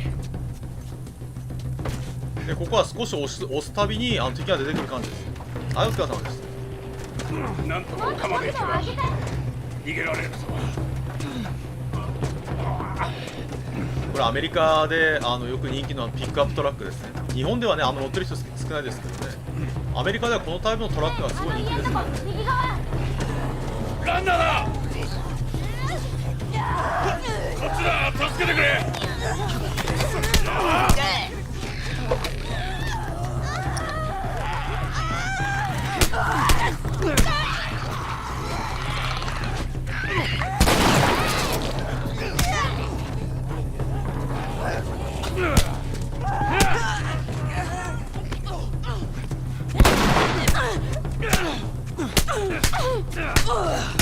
さあ、時間がない。押すんだ。お前のせいでひどい一日になった。分かってんのか。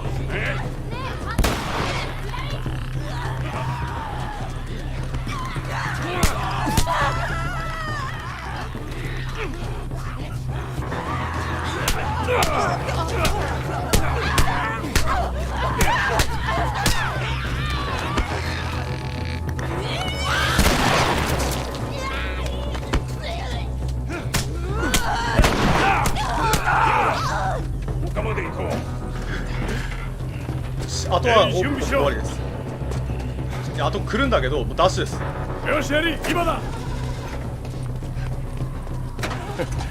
聞いたな、ビル。でこれたまにバグって乗れなくてなんだっけ、クリッカーに噛まれて死ぬっていうのはたまにありました。最後乗れなくてクリッカーにガムガム噛みつかれる。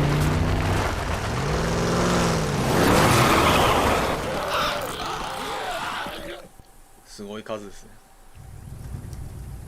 ここでいい。止めろ。エンジンは切るな。ガキのせいで死ぬとこだった。でもあいつ本当に頑張ってたな。お前は絶対死んじまうよ。ああ、そうだ。ほら、なんだこれ。ガソリンが入った車は結構残ってる。助かる。なあビル、お前のパートナーの言葉だ。辛いのはわかる。だからチャラだよな。そうだな。ならとっとと町から出てけ。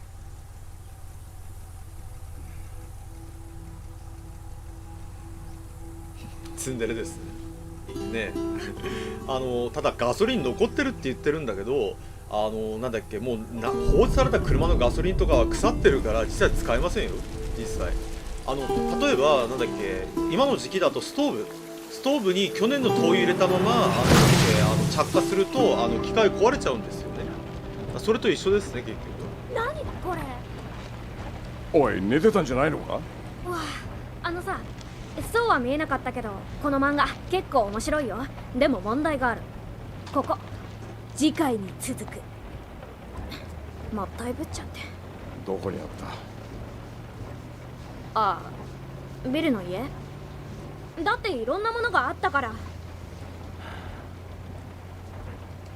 他に何取った。ほら懐かしいんじゃないの。おい、こいつは俺より前の世代だ。カセットテープです。だがいい曲だ。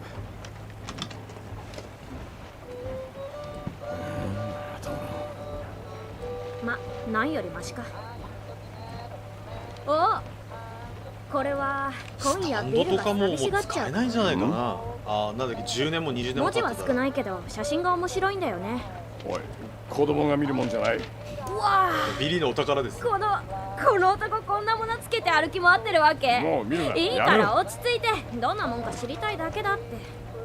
あれ、ページがくっついてる。嘘、分かってるってば。それじゃさよなら。ひどいよ。ビリーから勝手に拝借してきてさらに捨てちゃうっていう。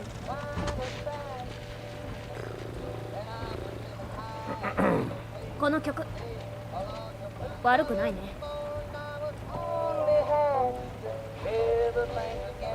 少しは寝とけ。疲れてないってか。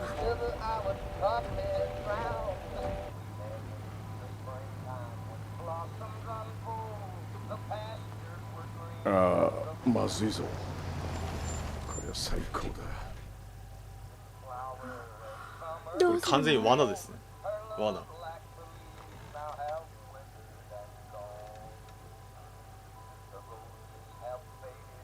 ああ、かもしれないね。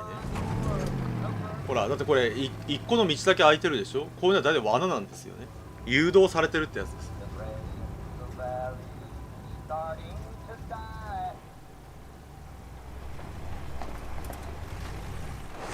何なの？頼む。おい、痛そう。治療してあげる？シートベルトをつけろ。え、じゃああいつは？ピンピンしてるさ。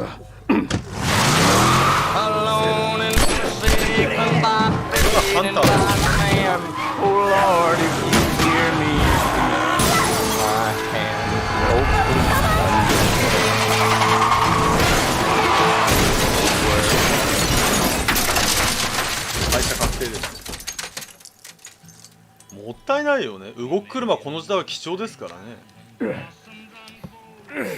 まあ何も考えないからハンターなんでしょうけど。出るんだ、早く。これ来い。スロー。離してよ、腰抜け野郎。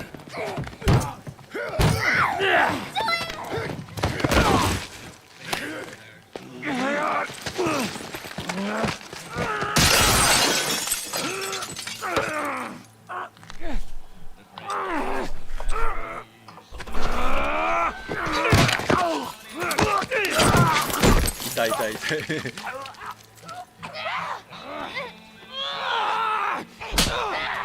俺が終わらせる。ふ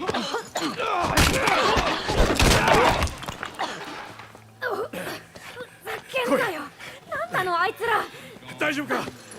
さあ行くぞ。オッケー。危ない。伏せてろ。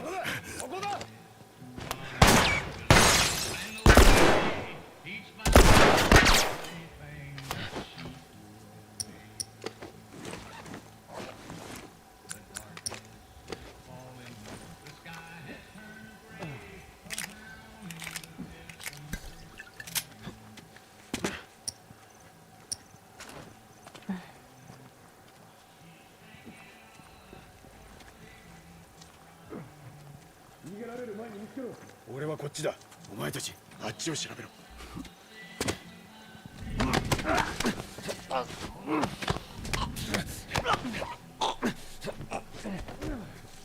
多分今前から来ると思うんで。やばいぞ。見つかった。見つかったか君。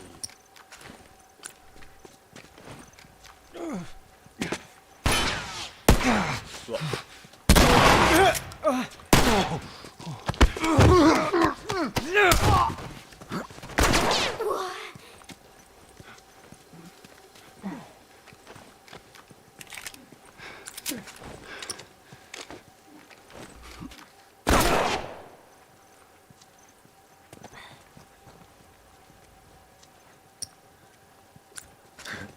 もうゴリラプレイでみんな倒してった方がいいかね。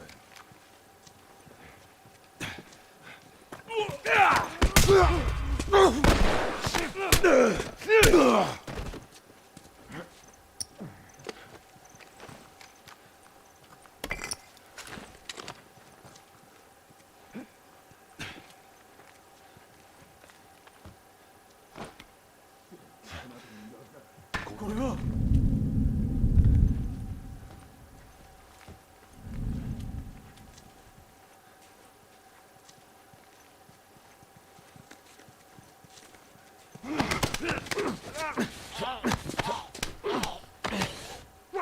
あっちにいました。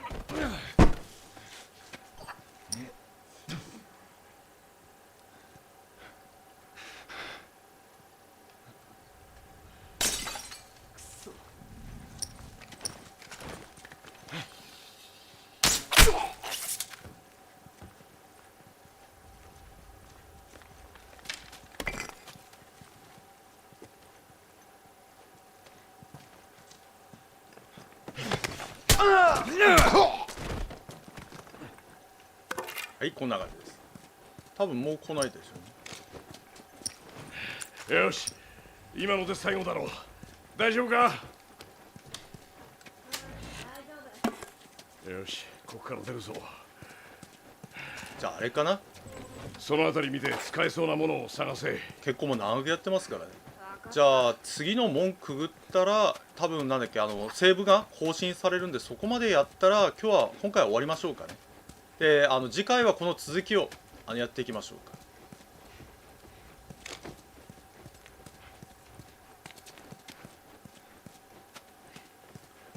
か。ラストバースはね、なんだっけ、多分全部ムービーとか綺麗に見てると多分15、16時間かかるのかな。多分結構かかりますよ、結構時間が。なんだっけ、思ったよりストーリーがね、長いゲームなんでね。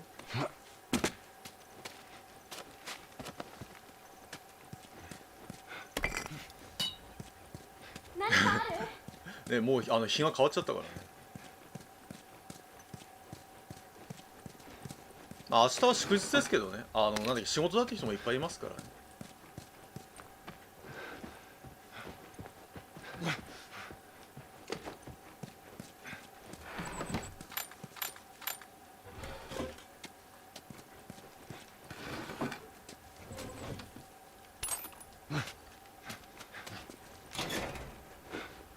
あ、持てない、これ以上。テープは使えないな。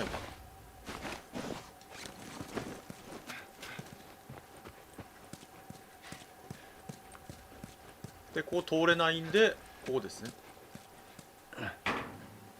来い。よし、行け。何か支えられるものを探せ。ああ、なんか全体的にボロボロだけど。エリー。分かった。オッ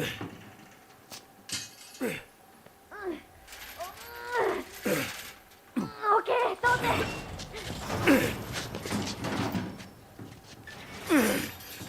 大丈夫、もう持った。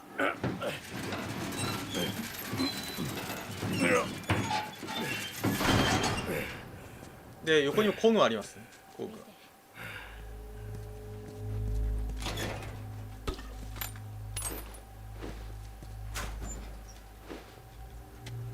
これがハンターたちがやってる行為ですね。こうやって。ハンターのやつらめ、気をつけないとな。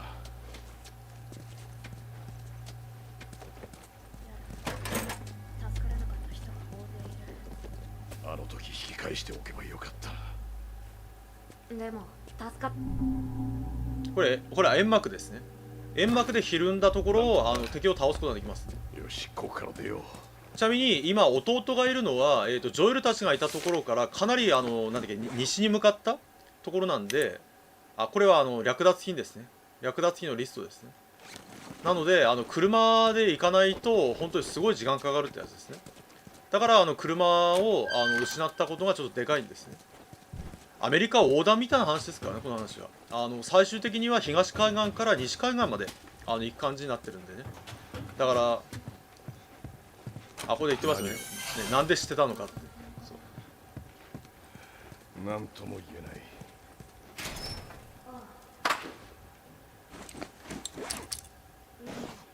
だからなんでジョエルがなんだっけ、その敵がなんだっけ、罠を仕掛けてたのか分かったのかっていうのはエリーちゃんに謎なんですね。好きなように思って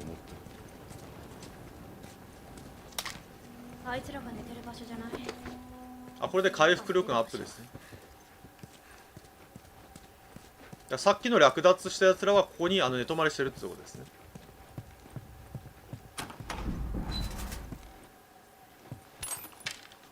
弓矢ですね。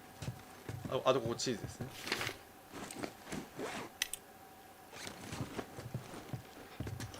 始めるか。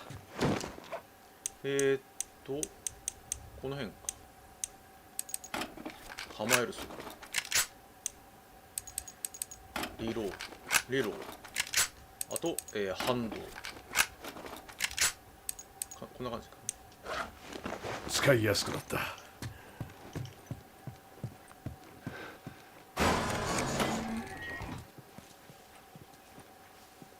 で、これはビリーと対比ですね。これこれ見てください。ビリーはほら、きっと感染してこれは感染しない人間を燃やしてます、ね、関係ない。さっさと行くぞ。ビリーは感染者だけ燃やしてたでしょ。でよし、橋がある。黄色い橋ですね。